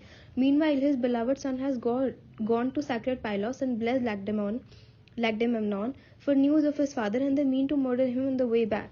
My child, replied the gatherer of the clouds, what are you saying? Did you not plan all this yourself? Was it not your idea that Odysseus should return and take revenge on these men? As for Telemachus, use your own skill. You have the power to bring him back to Ithaca safe and sound. Let the suitors sail home again in their ship and nothing accomplished. Zeus now turned to Hermes, his beloved son. Hermes, he said, as you are our usual messenger, convey our final decision to the nymph of the plaited dresses. The long-enduring Odysseus must now set out for home. On the journey he shall have, page number 64, neither gods nor men to help him. He shall set out on a raft put together by his own hands, and on the 20th day after great hardship, search Crete, the rich country of the Phaeacians, who are close to the gods. They will take him to their hearts and treat him like a god. They will convey him by ship on his own land, giving him bronze, gold, and woven materials in such quantities as he could never have won for himself from Troy, even if he had come away with his fair share of the spoil. This is how it is ordained that he shall see his friends and come to his high-roofed house and his native land once more. Zeus had spoken, his messenger, the giant killer, obeyed. Immediately he bound on his feet the lovely sandals of untarnished able gold that carried him with the speed of the wind over the water of the boundless earth, and he picked up with the wand which he can use at will to cast a spell upon men's eye or waken them from sleep. With this wand in his hand, the mighty giant killer made his flight. From the upper air he dropped to the Pierian range, and from there swooped down on the sea and skimmed the waves like a seagull, drenching the feathers of its wing with spray as it pursues the fish down fiercer troughs of unharvested deep. So Hermes rode wave after wave till at length he reached the remote island, where, leaving the blue waters of the sea, he came to the great Karma, where the nymph of the lovely locks was living. He found her at home. A large fire was blazing on the hearth, and the scent from burning logs of juniper and cedar was wafted far across the island. Inside, Calypso was singing with her beautiful voice as she went to and fro at her loom, weaving with a golden shuttle. The cave was sheltered by a copse of eldrose and fragrant cypresses, which was the roosting place of wide-winged birds, horned owls and falcons and cormorants with long tongues, birds and the sea. Trailing round the mouth of the Karma was the thriving garden vine, with great bunches of rape from 4 separate but neighboring springs. From crystal rivulets were channeled to run this way and that, and in soft meadows on either side iris and wild celery flourished. It was indeed a spot where an immortal visitor must pause to gaze in wonder and delight. The messenger, the giant killer, stood and gazed at the scene. When he had gazed it all to his heart's content, he passed into the great cavern. Page number 65. The goddess Calypso knew him the moment she raised her eyes to his face, for none of the immortal god is a stranger to his fellows, even though his home may be remote from others. As for the lion-hearted Odysseus, Hermes did not find him in the cave, for he was sitting disconsolate on the shore in his accustomed place, tormenting himself with tears and sighs and heartache, and looking out across the barren sea with streaming eyes. The divine Calypso seated Hermes in a brightly polished chair and asked him, Hermes of the golden wand, what brings you here? What brings you here? You are an honored and welcome guest. Though in the past your visits have been few, tell me what is in your mind, and I will gladly do what you ask of me, if I can and if I must be so. But first follow me inside and let me offer you hospitality. The goddess now put some ambrosia on a table and drew it to her side and mixed him a cup of red nectar. The messenger, the giant killer, began to eat and drink, and when he had dined and refreshed himself, he answered Calypso's question. As one immortal to another, you ask me what has brought me here. Since you command me, I shall tell you frankly. It was Zeus who sent me. It was no wish of mine to come, for who would choose to race across the vast expanse of salt water? It seemed unending, and not a city on the way, not a mortal soul to offer a choice sacrifice to a god. But when Zeus, who bears the Aegis, make up his mind, it is impossible for any other god to thwart him or avoid his will. He says that you have with you here a man who has been dodged by misfortune, more so indeed than any of those with whom he shared the 9 years of fighting round the walls of Troy, and left for home when they had sacked it in the 10th. In setting out, they gave offence to Athene, who raised a violent gale and heavy seas against them. His noble companions were lost to a man, but he himself was swept here by the wind and waves, and now Zeus bids you send him off without delay. He is not doomed to end his days on the island. Away from all. Page number 66. His friends. He is destined to see his friends and come to his high-roofed house and his native land once more. At his words, the divine Calypso shuddered. Her words winced their way to him. "You're hard-hearted, you gods, and unmatched for jealousy. You're outraged if a goddess sleeps openly with a man, even if she has chosen him as her husband. You were the same when rosy-fingered Dawn fell in love with Orion. Free and easy yourselves, you were outraged at her conduct. And in the end, chaste Artemis of the Golden Throne rose, attacked him in orgy with her gentle arrows, and left him dead. And so again, when the lovely Demeter gave way to her desire and made love with her beloved Eogen in the field of the three-plucked Pharos, Zeus heard of it quickly enough and struck him dead with his blinding thunderbolt. And now it is my turn to incur the envy of you gods for living with a mortal man, a man whom I rescued from death as he was drifting alone astride the keel of his ship, when Zeus had shattered it with his lightning bolt out the wine dark sea, and all his fine comrades were lost. But he was driven to this island by the wind and waves, and I welcomed him with open arms. I tended him, I offered to make him immortal and ageless. But now, since no god can evade or thwart the will of Aegis bearing Zeus, let him go. If Zeus insists that he should leave, let him be gone across the barren water, and good riddance to him. But I will not help him on his way, not I. I have no ship fitted with oars, no crew to carry him so far across the seas. Yet I do promise with a good grace and unreservedly to give him such direction as will bring him safe and round to his native land. Then send him off at once, the messenger, the giant killer said, and so avoid provoking Zeus, or he may be angry and punish you one day. With this, the mighty giant killer took his leave. The nymph at once sent to the valiant Odysseus, for the message from Zeus had not fallen on deaf ears. She found him sitting on the shore. His eyes were wet with weeping, as they always were. Life with its sweetness was ebbing away in the tears he shed for his lost home, for the nymph had long since ceased to please. At nights, it is true, he had to sleep with her in the vaulted cavern, cold lover, ardent lady, but the days found him sitting on the rocks or sands, torturing himself with tears, groans and heartache, and looking out with streaming eyes across the watery wilderness. Page number 67. The goddess came and stood beside him now. "My unhappy friend," she said, "don't go on grieving. Don't waste any more of your life on this island, for I am ready with all my heart to help you leave it. Come now, fell some tall trees with an axe. You make a wide raft and fit half decks on top so that it can carry you across the misty seas. I will stock it myself with bread and water and red wine to your liking, so that you need not be in no fear of starvation. I will give you clothing too and send you a following wind, so that you may reach your own country safe and sound if it pleases the god of the broad sky, who have more power to plan and to ordain than I have." The stalwart god Odysseus shuddered at this and addressed her with words that flew. "Goddess, it is surely not my safety you are thinking about, but something else. When you tell me to cross this formidable sea in such a craft, even the fastest sailing ships do not cross it, though they like nothing better than the winds of heaven. So I shall not entrust myself to a raft unless I can count on your goodwill, and you give me your solemn oath that you will not plot some other mischief against me." Calypso, the divine goddess, smiled and stroked him with her hand. "Odysseus," she protested, "what a rogue you are to say such a thing. It shows the crafty way your mind works. Now let earth be the witness. With the broad sky above and the waters of Styx that flow below, the great test and the most solemn oath the blessed gods can take, that I plot no other mischief against you, but am considering only what I should do on my own behalf if I found myself in such a plight. For I have some sense of it is fair, and my heart is not made of iron. I know what pity is." With these words, the gracious goddess moved swiftly away, and he followed her. The goddess and the man reached great cavern together, and Odysseus seated himself on the chair that Hermes had left. The nymph placed at his side the various kinds of food and page number 68.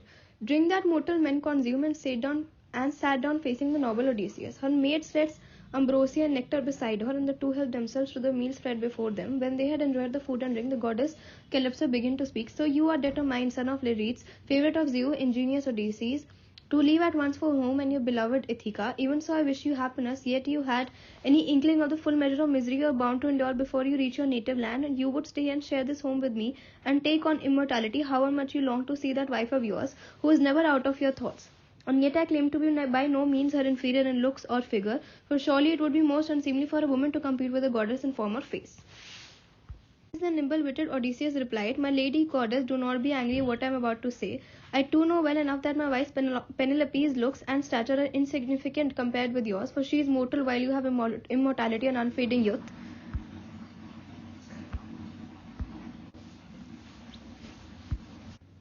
Nevertheless, I long to reach my home and see the day of my return. It is my never-failing wish, and what if one of the gods does break me out on the wine dark sea? I have a heart that is inured to suffering, and I shall steel it to endure that too. For in my day I have had many bitter and painful experiences in war and on the stormy seas. So let this new disaster come, it only makes one more. By now the sun had set and it grew dark, so the two retired to a recess in the cavern, and there in each other's arms they found pleasure in making love. As soon as dawn appeared, fresh and rosy-fingered, Odysseus put on his tunic and cloak, and the nymph dressed herself in a long, silvery mantle of a fine and elegant material, with a splendid golden band round her waist, and a scarf over her head. Then she planned her noble guest's departure. First she gave him a great axe of bronze. Its double blade was sharp, and the shapely handle of olive wood fixed firmly to its head was comfortable to hold. Next she handed him an adze of polished metal, and led the way to the farthest part of the island, where the trees grew tall, alders and poplars and towering firs, all dry timber that had long since lost its sap and would make buoyant material for his raft. Page number 69. When she had shown him the place where the trees were tallest, the gracious goddess went home, and Odysseus began to cut down the trees. He worked fast and felled 20 in all, and lopped their branches with his axe, then trimmed them in a workmanlike manner, and with a line made their edges straight.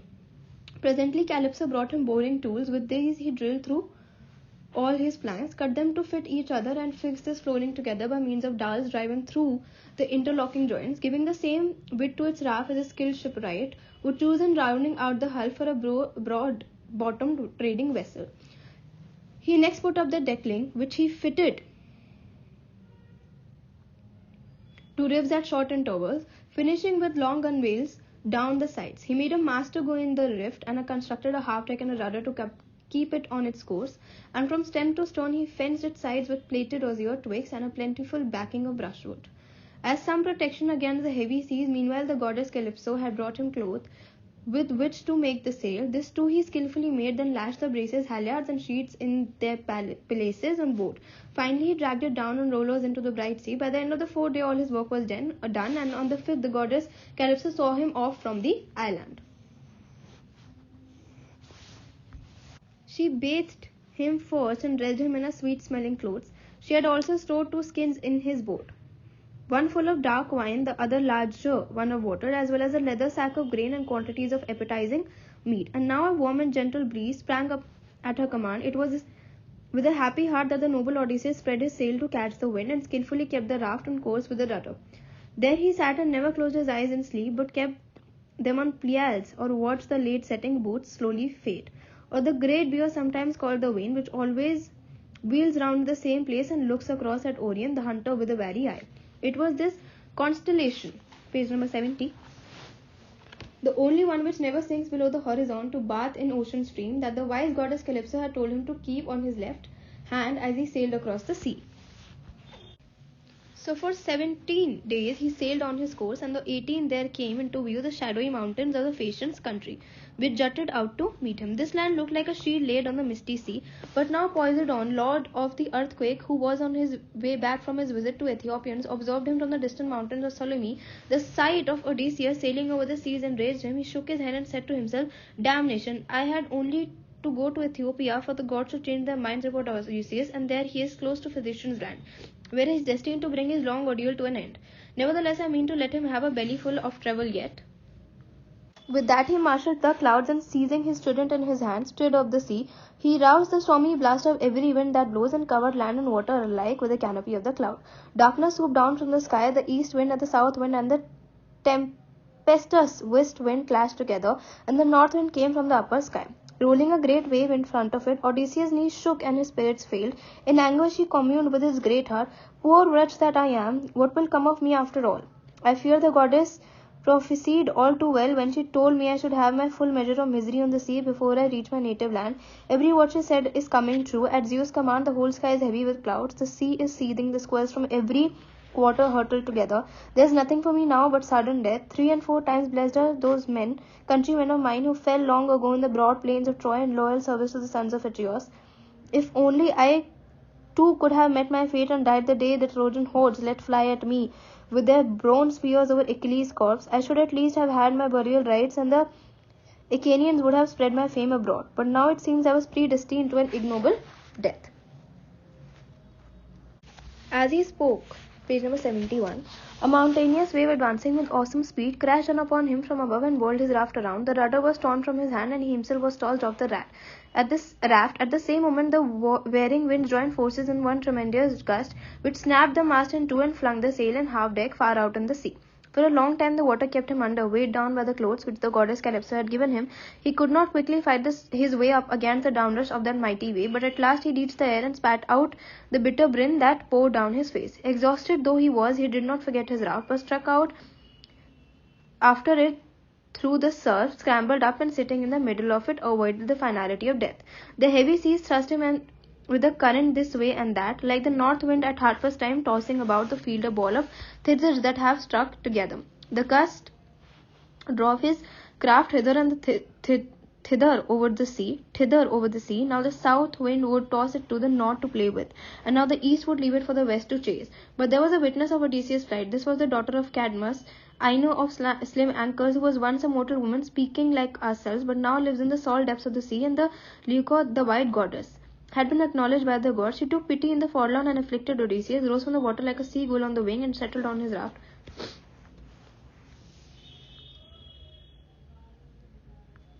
Poor man, she said to him, why is Poseidon, lord of earthquakes, so violently at odds with you that he pulls all these disasters in your path? At any rate, he shall not kill you, however hard he tries. Now do exactly what I say, like the sensible man you seem to be.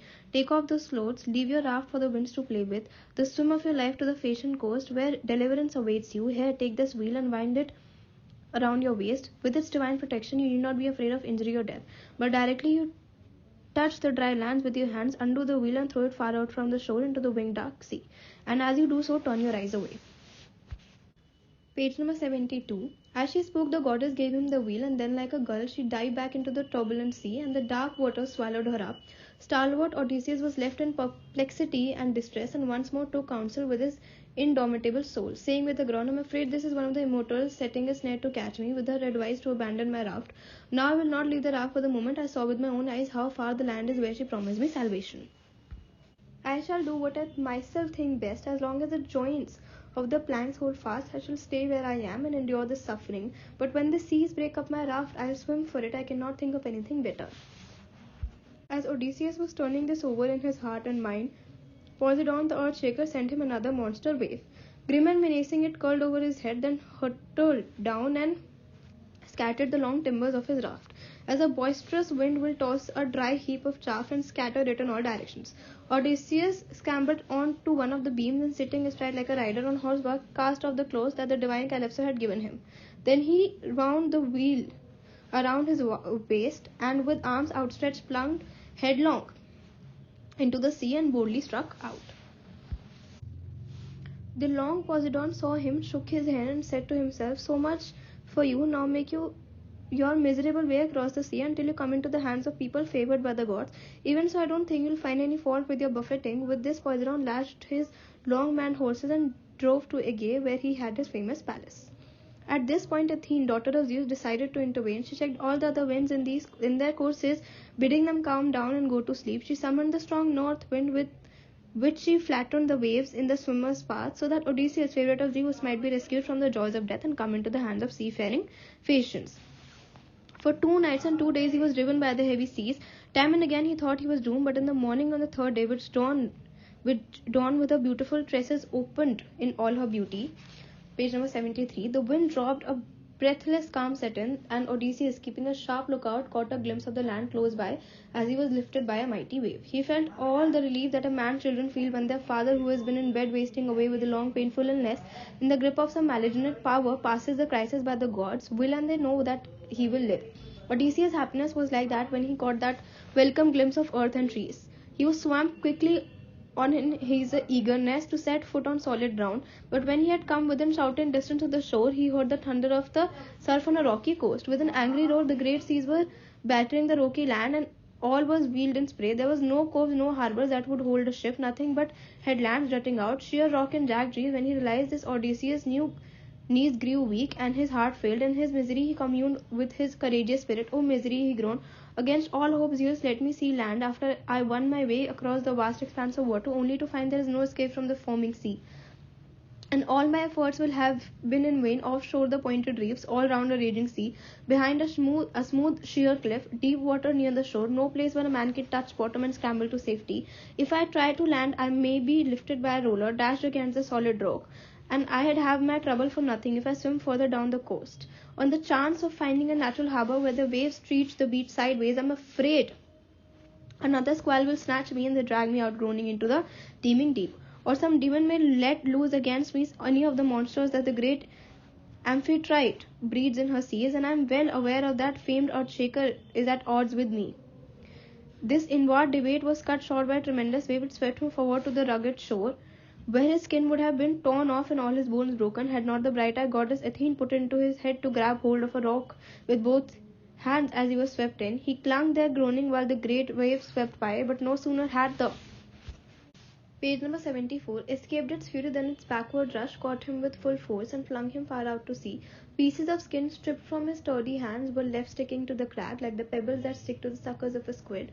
When it's torn from its lair, the great sword hid him, and there the unhappy man would have come to an unpredestined end if Athene had not given him a good idea. He struggled to the surface, swam clear of the coastal breakers, and then swam along outside them, keeping an eye on the land, in the hope of lighting on some natural harbour with shelving beaches. Presently his progress brought him to the mouth of a fast-running stream, which seemed to be the best place because it was clear of rocks and sheltered from the winds. The current told him that he was at a river's mouth, and in his heart he prayed to the god of the stream. Hear me, Lord, whoever you are. I come to you as others have come with a prayer. I am a fugitive from the sea and from Poseidon's malice. Any poor wanderer who comes in supplication is given respect, especially by the immortal gods. I am such a man, I know, and I now turn to you after much suffering and seek the sanctuary of your stream. Take pity on me, master. I am your suppliant. In answer to his prayer, the river checked its current, and holding back its waves, made the water smooth in the swimmer's path, and so brought him safely to a land at his mouth.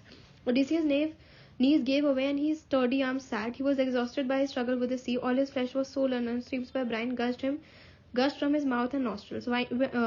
Winded and speechless, he lay there, too weak to stir, overwhelmed by a terrible fatigue. Yet directly he got his wind and breath came into his lungs. He unwound the goddess' wheel from his waist and let it drop into the river as it rushed out to the sea. The strong current swept him downstream, and in a moment it was in Aeneas' hand. Odysseus turned away from the river, threw himself down in the reeds, and kissed the bountiful earth. And now in perplexity he communed with his mighty spirit. Oh, what will happen to me now, he groaned. What will become of me after all? If I stay by the river and keep awake all through the wretched night, bitter frost and drenching dew together may do for me. Page number 75. I am already at my last gasp, and a cold wind can blow up from river just before dawn. But if I climb up the slope into the thick woods and lie down in the dense undergrowth and shake off my chill and my exhaustion and fall into a sound sleep, I am afraid that I might make a meal for beast of prey. However, in the end he decided that this was the better course and set off towards the wooded ground. Not far from the river he found a corpse in a clearing, where here he crept under a pair of bushes, one an olive and another a wild olive, which grew into the same stem, with their branches so closely intertwined that when the damp winds blew, not a breath could enter, nor the rays of the sun penetrate their shade, nor the rain soak through. Odysseus crawled into his shelter, and at once heaped up the dry leaves into a vine bed. The ground was littered with piles of them, enough to provide covering for 2 or 3 men in the hardest winter weather. The noble, long-suffering Odysseus, delighted with his bed, lay down in the middle of it, covering himself with a blanket of leaves. This he did as carefully as a farmer on a lonely farm, far away from any neighbors, buries a glowing log under the black ashes to keep his fire alive and save himself from having to seek a light elsewhere. And now Athene filled his eyes with sleep and sealed their lids, sleep to soothe his pain and utter weariness.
Book number 6, Nausicaa.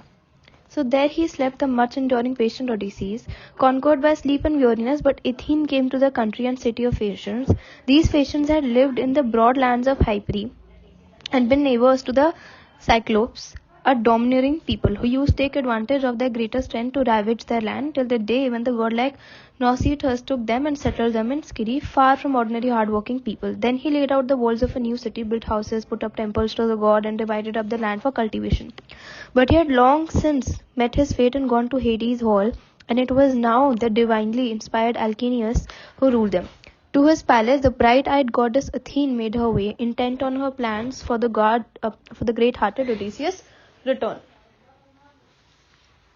The mighty Alcinous had a young daughter called Nausicaa, tall and beautiful as a goddess. She was asleep now in her richly decorated room with two of her mates, both blessed with beauty by the Graces, lying asleep by the doorpost, one on either side. The polished doors were closed, but Athene swept through like a breath of air to the girl's bed, leant over her head and spoke to her, taking the form of the daughter of a ship's captain named Dymas, a girl of Nausicaa's own age and one of her closest friends. In the form of this girl, bright-eyed Athene said, "Nausicaa, how did your mother come to have such a lazy daughter as you? All your shining clothes have been left lying about neglected, but you may soon be married and need beautiful clothes, not only to wear yourself but to provide for your bridegroom's party." Page number 77. This is how a bride gains a good reputation with people, which brings great pleasure to her father and her mother. Let us go and do some washing together the first thing in the morning. I will go with you and help so that you can get done as soon as possible, because you certainly won't remain unmarried long. Every noble man in Phaeacia, where you yourself were born and bred, wants you for his wife. Ask your royal father in the morning to have a wagon made ready for you with a couple of mules. It can take the sashes and ropes and bright rugs, and it would be much better for yourself to ride than to go on foot. It's a long way from the city to the washing pools. When she had finished, bright-eyed Athene withdrew to Olympus, where people say the gods have made their everlasting home. Shaken by no wind, drenched by no showers, and invaded by no snows, it is in the cloudless limpid air with a white radiance spraying overall. There are the blessed gods spend their days in pleasure, and there the Lady of Bright Eyes went when she had spoken to the girl. Soon after dawn enthroned herself in the sky and woke up Nausicaa in her lovely gown. She was amazed at her dream and set out at once through the palace to tell her father and her mother. She found them both in the house. Her mother was sitting at the hearth with her ladies, spinning yarn dyed with sea purple, and she met her father just as he was going out to join the distinguished princes at a conference to which the Phaeacian nobles had been called. She went close to her dear father and said, "Father dear, I wonder if you could tell them to get me a high-sided wagon with strong wheels, so that I can take all the fine clothes that are lying about dirty to the river to wash. And indeed it is only proper for you yourself, when you are discussing affairs of state with important people, to have clean linen on your back. Then there are 5 sons of yours in a palace, 2 married and 3 active bachelors, who are always asking for clothes straight from the wash to wear at dances. It is I who have to think of all these things." She spoke in this way because she was too shy to mention to her father the subject of marriage and all it promises. Page number 78. But he understood completely and replied, "I don't grudge you the mules, my child, or anything else. You may go, and the servant shall get you a fine high-sided wagon with a hood to it." He called to his men, and they obeyed. While they prepared a smooth-running mule cart outside, led the mules under the yoke and harnessed them to it, Nausicaa fetched the gaily coloured clothing from the room and packed it in the polished wagon. Meanwhile, her mother filled a box with various kinds of appetizing provisions and delicacies to go with them, and poured some wine into goatskin bottle. The girl climbed into the wagon, and her mother handed her a golden flask of soft olive oil so that she and her ladies could rub themselves with it after bathing. And now Nausicaa took the whip and gleaming reins and flickered the mules to make them start. There was a clatter of hoofs, and they stepped out eagerly, taking the clothes and their mistress along. But as her ladies followed and kept her company, she was not alone. They reached the lovely river with its never-failing pools, in which there was enough clear water always bubbling up and swirling by to clean the dirtiest clothes. Here they unharnessed the mules and drove them along the eddying stream to graze on the sweet grass. Then they lifted the clothes by the armful from the wagon, carried them to the dark water, and trod them down briskly in the washing pools, vying with each other in the work. When they had rinsed them till no dirt was left, they spread them out in a row along the seashore, just where the waves washed the shingle clean as they came tumbling up the beach. Next, after bathing, rubbing themselves with olive oil, they took their meal at the riverside, waiting for the sunshine to dry the clothes. Presently, when mistress and maids had all enjoyed their food, they threw off their headgear and began playing with the ball, while Nausicaa of the white arms sang and kept time for their game. She looked like Artemis the archery's coming down from the mountain along the high ridge of Pegasus or Erymanthus for the joy of chasing the wild boar or the nimble deer, and the nymphs of the countryside, daughters of Aegis, bearing Zeus. Page number 79. Join with her in the sport, and her mother Leto's heart is gladdened because she is a head taller than any of them, and even though all are beautiful, there is no question which is she. So did this young girl stand out among her mates.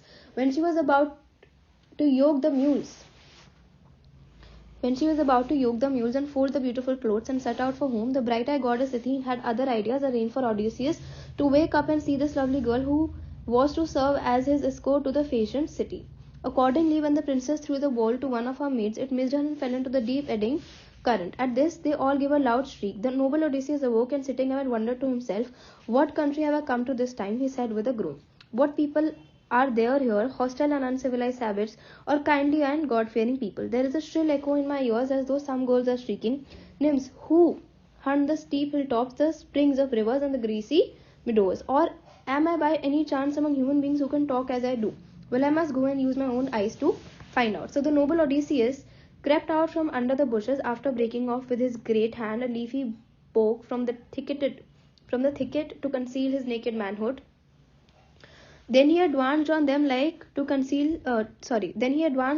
a mountain lion who sallies out, defying wind and rain in the pride of his power, with fire in his eyes, to hunt down the oxen or sheep or pursue the wild deer.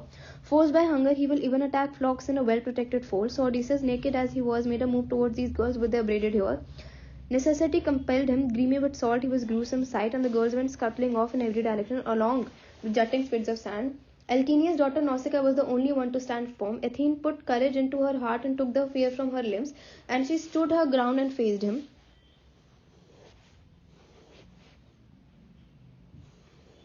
Odysseus considered whether he should throw his arms around the beautiful girl's knees and beg for help, or just keep his distance and beg her with all courtesy to give him clothing and direct him to the city.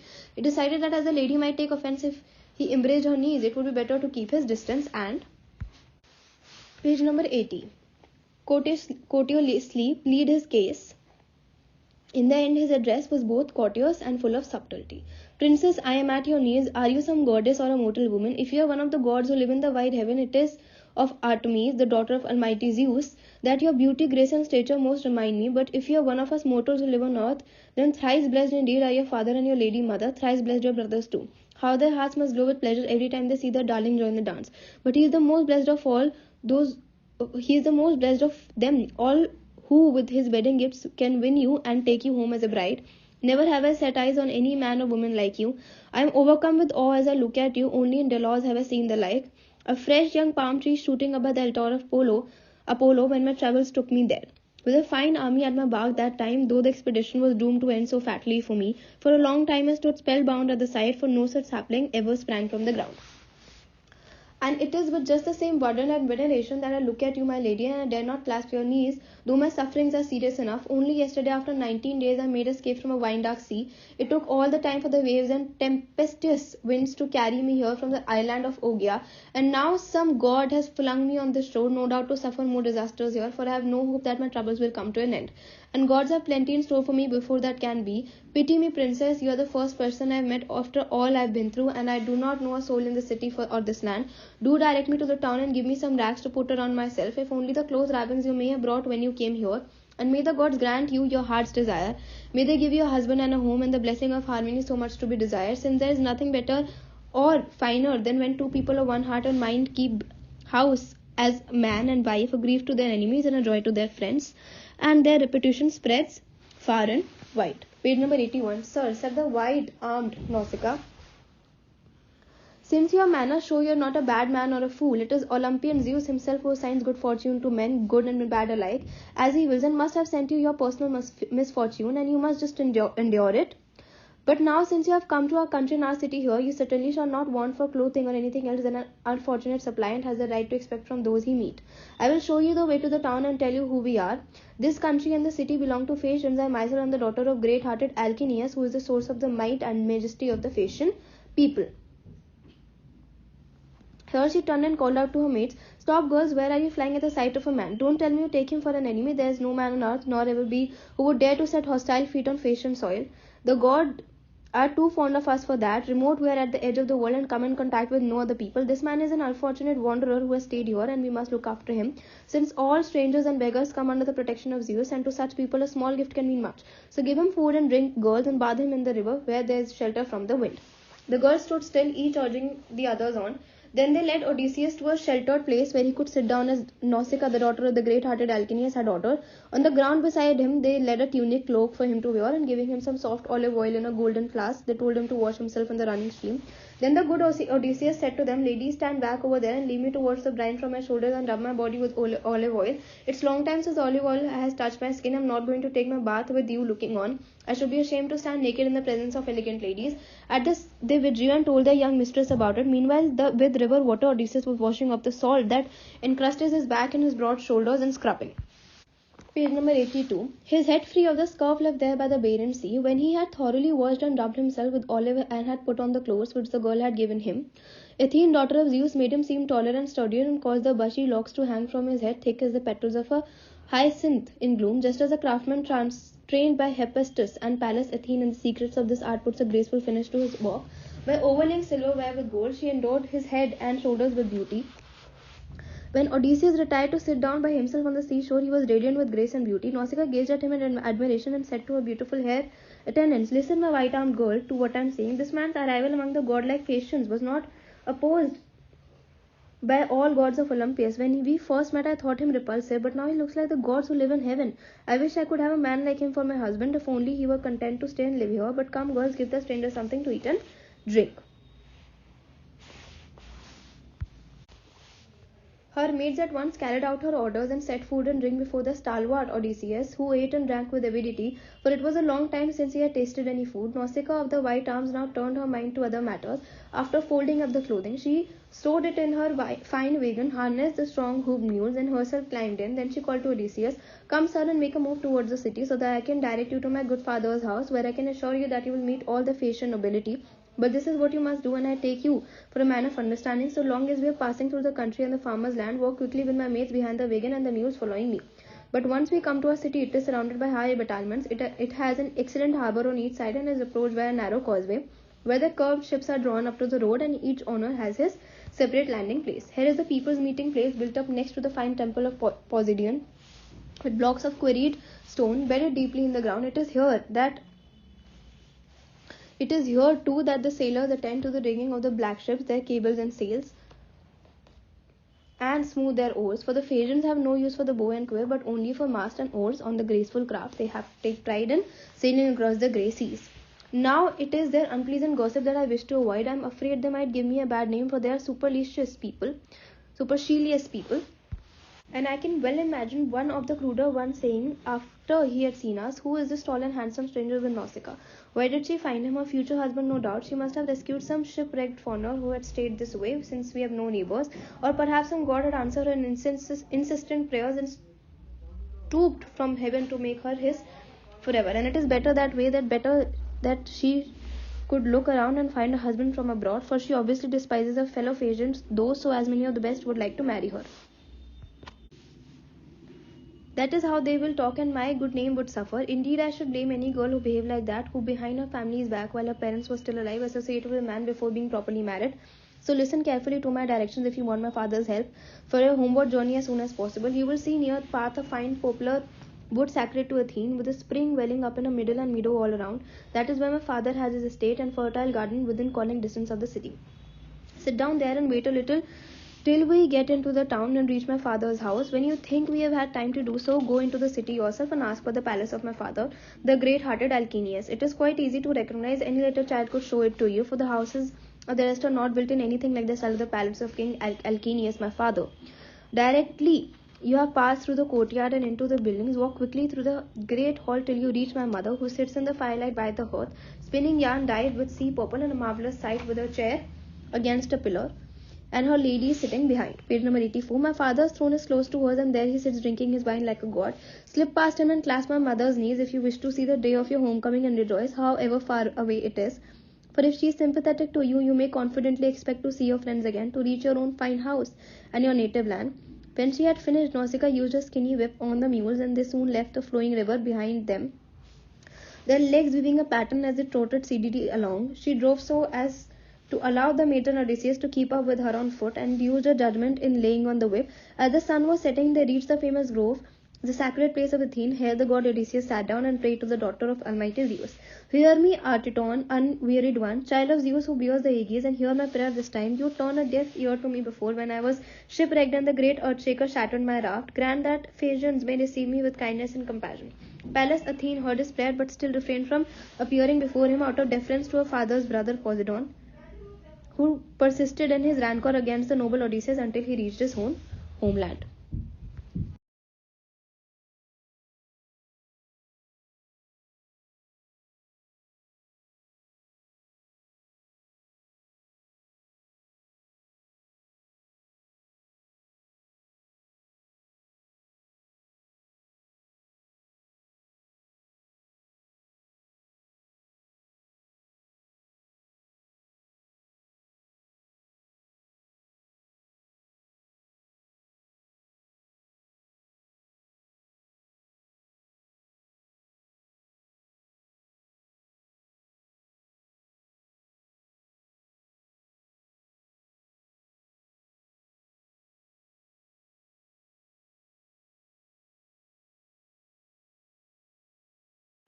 Book number 7, The Palace of Alcinous. So much the enduring Odysseus prayed in Athene's grove. The two sturdy mules brought the princess to the city. When she reached her father's famous palace, she drew up at the entrance, and her brothers, looking like the immortals, gathered around her, unharnessed the mules from the cart, and carried the clothes indoors. She herself retired to her own apartments, where a fire was lit for her by her waiting woman Eurymedusa, an old Aparian woman. She had been brought by ship from Aparia years ago and selected as a prize for Achilles, the king of all the Phaeacians, and idolized by the people as a god. It was this woman who had nursed the white-armed Nausicaa at home, and who now lit a fire and prepped supper in the inner room. Then Odysseus started for the town. Athene, in her concern for his welfare, enveloped him in a thick mist, in case some high-handed Phaeacian who crossed his path insulted him and asked him who he was. He was just about to go into the pleasant town when the bright-eyed goddess herself came to meet him, disguised as a young girl carrying a pitcher, and halted in front of him. My child, said the good Odysseus, I wondered if you could show me the way to the house of Alcinous, the king of this country. I've had a hard time. I'm a stranger here from a distant land and don't know a single soul in the city or the country around. Sir, replied the bright-eyed Athene, certainly I'll show you the house you want, since it lies close to my good father's place, but you must follow my lead without a word, look at nobody and ask no questions, for the people here have little affection. Page number 86. For strangers and do not welcome visitors with open arms. They put their trust in fast ships that carry them across the far-flung seas, for that is a privilege granted by Poseidon, and these ships of theirs are as swift as word or as thought itself. With this palace, Athene led the way quickly, and Odysseus followed in the steps of goddess. The Phaeacians, those famous seamen, failed to observe him as he passed them by on his way through the town, for the formidable goddess Athene of the lovely hair prevented it, shedding a magic mist around her favorite in her concern for his safety. As he walked, Odysseus marveled at the harbours, with their trim ships at the meeting place of the sea lords, and their long and lofty walls, surmounted by palisades, presenting a wonderful sight. When they reached the king's famous palace, the bright-eyed goddess Athene said, Here, sir, is the house that you asked me to show you. You will find princess favorites of Zeus feasting there, but go straight in and have no qualms, for it is the bold man who always succeeds in his enterprises, even if he comes from far away. The first person you find in the place will be the queen. Her name is Arete, and she comes from the same family as Alcinous the king. Nausitus, the first of the line, was the son of Poseidon, the earthshaker, and of Periboa, the loveliest woman of her time. She was the youngest daughter of the great Eurymedon, who was once king of the overweeningly praised roused the giants, but led that wicked race to its destruction and his own too. Poseidon slept with Periboa, and by her Poseidon slept with Periboa, and by her had the great-hearted Nausithous, who became king of the Phaeacians. And Nausithous had two sons, Renexor and Alcinous. Renexor had not long been married and had as yet no son when he was killed in his palace by Apollo with his silver bow, but left one daughter, Arete. Alcinous made her his wife and gave her such honor as no other woman receives, who keeps house under the husband's eye in the world today. Such is the extraordinary and heartful devotion which she was enjoyed in the past and still enjoys, both from her children and Alcinous himself, and from the people who look on her as a goddess and greet her when she walks through the town, for she is also a wise woman, and when her sympathizers are enlisted, Page number 87. She settles even men's disputes. So if you can secure her friendly interest, you may well hope to see your friends once more, to return to the high roof of your own house and to your native land. Athene finished and now left the pleasant land of Skiri, crossed the unharvested seas and came to Marathon and the broad streets of Athens, where she entered the great palace of Erechtheus. Now Odysseus approached Alcinia's splendid dwelling. His heart was filled with varied emotions, and he kept on stopping before he reached the bronze threshold. A kind of radiance like that of sun or moon played upon the high-roofed hills. Halls of the great king, bronze walls topped by the frieze of dark blue enamel, ran around to left and right from the portals to the back of the court. The interior of the well-built mansion was guarded by golden doors, hung on posts of silver which was set in bronze threshold. The lintel they supported ways of silver too, and the door handle of gold. On either side stood gold and silver dogs, with which Hephaestus has made the consummate skill to keep watch over the palace of the great-hearted Alcinous and serve him as immortal sentries never doomed to age.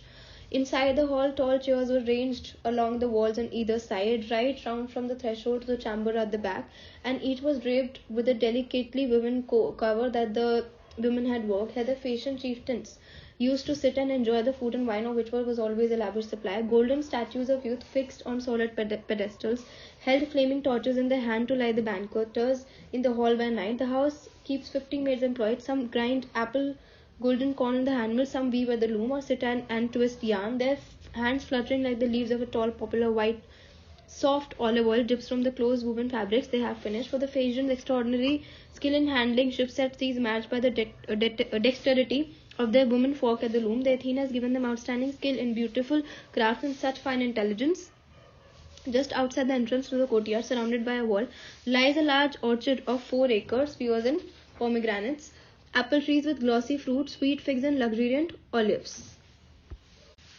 Page number 88. Their fruit never fails nor runs short, winter and summer alike. It comes at all seasons of the year, and there is never a time when the west wind's breath is not assisting. Here the bud, and there the ripening fruit, so that the pear after pear, apple after apple, cluster on cluster of grapes, and fig upon fig are always coming to perfection. In the same enclosure there is a fruitful vineyard, in one part of which is a warm patch of level ground, where some of the grapes are drying in the sun, while others are being gathered or trodden in the wine press, and on the foremost rows hung unripe bunches that have just dropped their blossom or show the first faint tinge of purple. Beyond the furthest row, vegetable beds of various kinds are neatly laid out, luxuriantly productive all the year around. In the garden are 2 springs, one flows in channels to all parts of it, the other starting next to it. First provides a watering place for the townspeople, and then runs under the courtyard gate towards the great house itself. Such were the glorious gifts the god had bestowed on Alcinous' home. Patient good Odysseus stood before the house and drank it all in, and when he had admired to his heart's content, he stepped briskly over the threshold and entered the palace. There he found the captains and the councillors of the physicians pouring libation from their cup to the keen-eyed giant slayer Hermes. It was their custom to pour the last cup to him before retiring to bed, but the much-enduring god Odysseus walked straight up the hall, wrapped in the mist that Athene shed about him till he reached Arete and King Alcinous, and threw his arms around Arete's knees. At the same moment the magic mist that had hidden him rolled away, and at the sight of this man in the midst of silence fell on all the banqueters up and down the hall. They stared at Odysseus in amazement while he made his petition. Arete, daughter of godlike Renexor, as one who has suffered much, I come a supplying to your husband, to you and to your guests. May the gods grant them happiness for life, and may each bequeath to his sons the treasures of his house and the honors bestowed on him by the people. But for me, please. Page number 89. Arrange an escort to my own country as soon as may be, for I have had to live through many hardships far from my friends. His petition made, he sat down in the ashes by the hearth close to the fire. From the whole company there came not a sound. At last the silence was broken by the venerable Lord Alcinous, a physician, elder, and eloquent speaker, rich in the wisdom of his forefathers. He now made his friendly counsel heard. Alcinous, it is unseemly and unlike your royal ways to let a stranger sit in the ashes at the hearth, while the guests around you must patiently await your lead. Sir, tell him to get up and sit on one of the silver chairs, and tell your squires to mix some more wine so that he can make a fresh libation. To Zeus, the thunderer, patron of suppliants, who deserve respect, and let the housekeeper give him a meal from all she has available. The mighty king Alcinous listened to what Alcinous said, took the wise and subtle Odysseus by the hand, raised him from the hearth, and seated him in a tall polished chair, from which he moved to the friendly Laodamas, his favourite son, who was sitting next to him. A maid came with water in a beautiful golden jug and poured it out over a silver basin to rinse his hand. Then she drew a wooden table to his side, and the faithful housekeeper brought some bread and put it by him with a choice of delicacies, helping him liberally to all she could offer. While the much enduring good Odysseus ate and drank, mighty Alcinous gave an order to his squire. Pontonous, mix a ball of wine and fill the cups of all the company in the hall, so that we may now make a drink offering to Zeus, the thunderer, patron of suppliants who deserve respect. So Pontus prepared a bowl of mellow wine, from which he poured out a few drops in each man's cup. Then they had made their libations and drunk their fill. Alcinous addressed them. Captains and counselors of physicians, listen while I tell you what is in my mind. Now you have dined, disposed to your home for the night, and in the morning we'll summon a full gathering of the elders to entertain our visitor here. And page number 90, to sacrifice to the gods. We will then take up the matter of his passage, so as to ensure him without trouble or anxiety the happiness of a speedy return to his country under our escort, however far away it is. We will safeguard him on the way from any further hardship or accident till he sets foot on his own land, after which he must suffer whatever destiny and the relentless fate spun for him with the first thread of life when he came from his mother's home. But if he is one of the immortals come down from the heaven, then the god must be playing some trick on us. For in the past they have always shown themselves to us without disguise when we have offered them their sumptuous sacrifices, and at our banquets they sit at our side. Even when a traveller meets them on his lonely way, they make no concealment, for we are special to them, like the Cyclops and the wild tribes of the giants. Alcinous, the shrewd Odysseus, replied, put that idea out of your mind. I have neither the looks nor the stature of the immortal gods who live in heaven, but those of a human being. Think of the wretches who in your experience have borne the heaviest load of sorrow, and I will match my griefs with theirs. Indeed, I think that I could tell an even longer tale of woe if I gave you an account of what by the gods will I have suffered. But in spite of all my troubles, give me leave to eat my supper, for nothing in the world is so shamelessly demanding as a man's confounded stomach. However afflicted he may be and sick at heart, it calls for attention so loudly that he is bound to obey it. Such is my case. My heart is sick with grief, yet my stomach insists that I eat and drink. It makes me forget that all I have suffered and forces me to eat my fill. But at daybreak, do make arrangements for landing this unfortunate guest of yours in his own country. I have had hard times indeed. Once let me see my own estate, my servants, and the high roof of my great house, and I shall be content to breathe my last. They all applaud his speech and agree that the stranger should be escorted home, for he had talked good sense. Then, after making a libation and satisfying their thirst, they retired for the night to their several homes, leaving good Odysseus sitting in the hall beside a reed and the godlike Alcinous, while the maids cleared the dinner things away. Page number 91. White-armed Arid was the first to break the silence, for in the fine clock and tuning she saw him wearing, she recognized some clothes that she herself had made with her woman's help. Sir, she said with the words on wings, I myself will question you and ask you this first. Who are you, where do you come from, and who gave you these clothes? Didn't you say you come here from wandering over the seas? My queen, the shrewd Odysseus replied, it should be wearing, it would be wearing, it would be very some to tell you all my troubles from first to last, for the gods have sent me so many. But I will tell you this much in answer to your question. Far out of the sea, there's an island called Ogygia, where Atlas' daughter, the artful Calypso, lives, the awesome goddess with braided hair. No god or mortal man come near her, and yet I had the misfortune to be brought by some power to her hearth. I was alone, for this one of his blinding bolts, Zeus, had smashed my good ship to the pieces out in the wine dark sea. My loyal company all lost their lives, but with both arms I clasped the curved ship's keel, and for 9 days kept afloat. The blackness of the 10th night, the gods washed me ashore on the Ogygia, the home of Calypso, that formidable goddess with the beautiful locks. She took me in and looked after me with loving care. She offered me immortality and eternal youth, but never for a moment did she win my heart. 7 whole years I stayed soaking with my tears the imperishable clothes Calypso gave me. But at last, when the 8th came around in its course, she urged me to be gone, either in obedience to a message from Zeus or because her own feelings had changed. She sent me off in a solidly made raft after providing me generously with bread and sweet wine and giving me imperishable clothes to wear. She also caused a warm and kindly wind to blow, so for 17 days I sailed across the sea, and on the 18th the shadowy mountains of your land loomed up, and I rejoiced. Too soon, poor man, I was destined to meet further troubles, which Poised on the earth shaker was yet to send me. Rousing the winds against me, he stopped me from making headway, and as I sat groaning there, he stirred the sea to such unspeakable fury that the waves made it impossible for me to stay on my raft. A squall smashed it to pieces. However, I managed my swimming to make my way across that stretch of water till the winds and the waves brought me to your coast.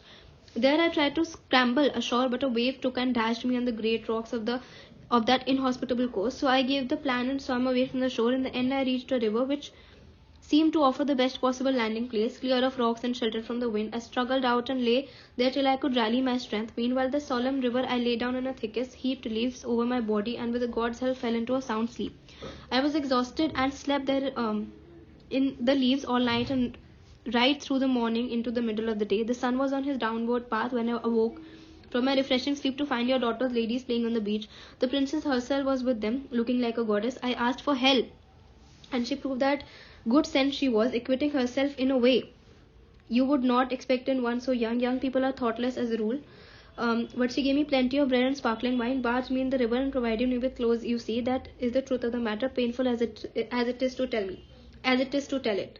Sir, said Alcinous, in one respect my daughter's judgment is faulty. She would have brought you home with her mates. After all, she was the first person you had begged for help.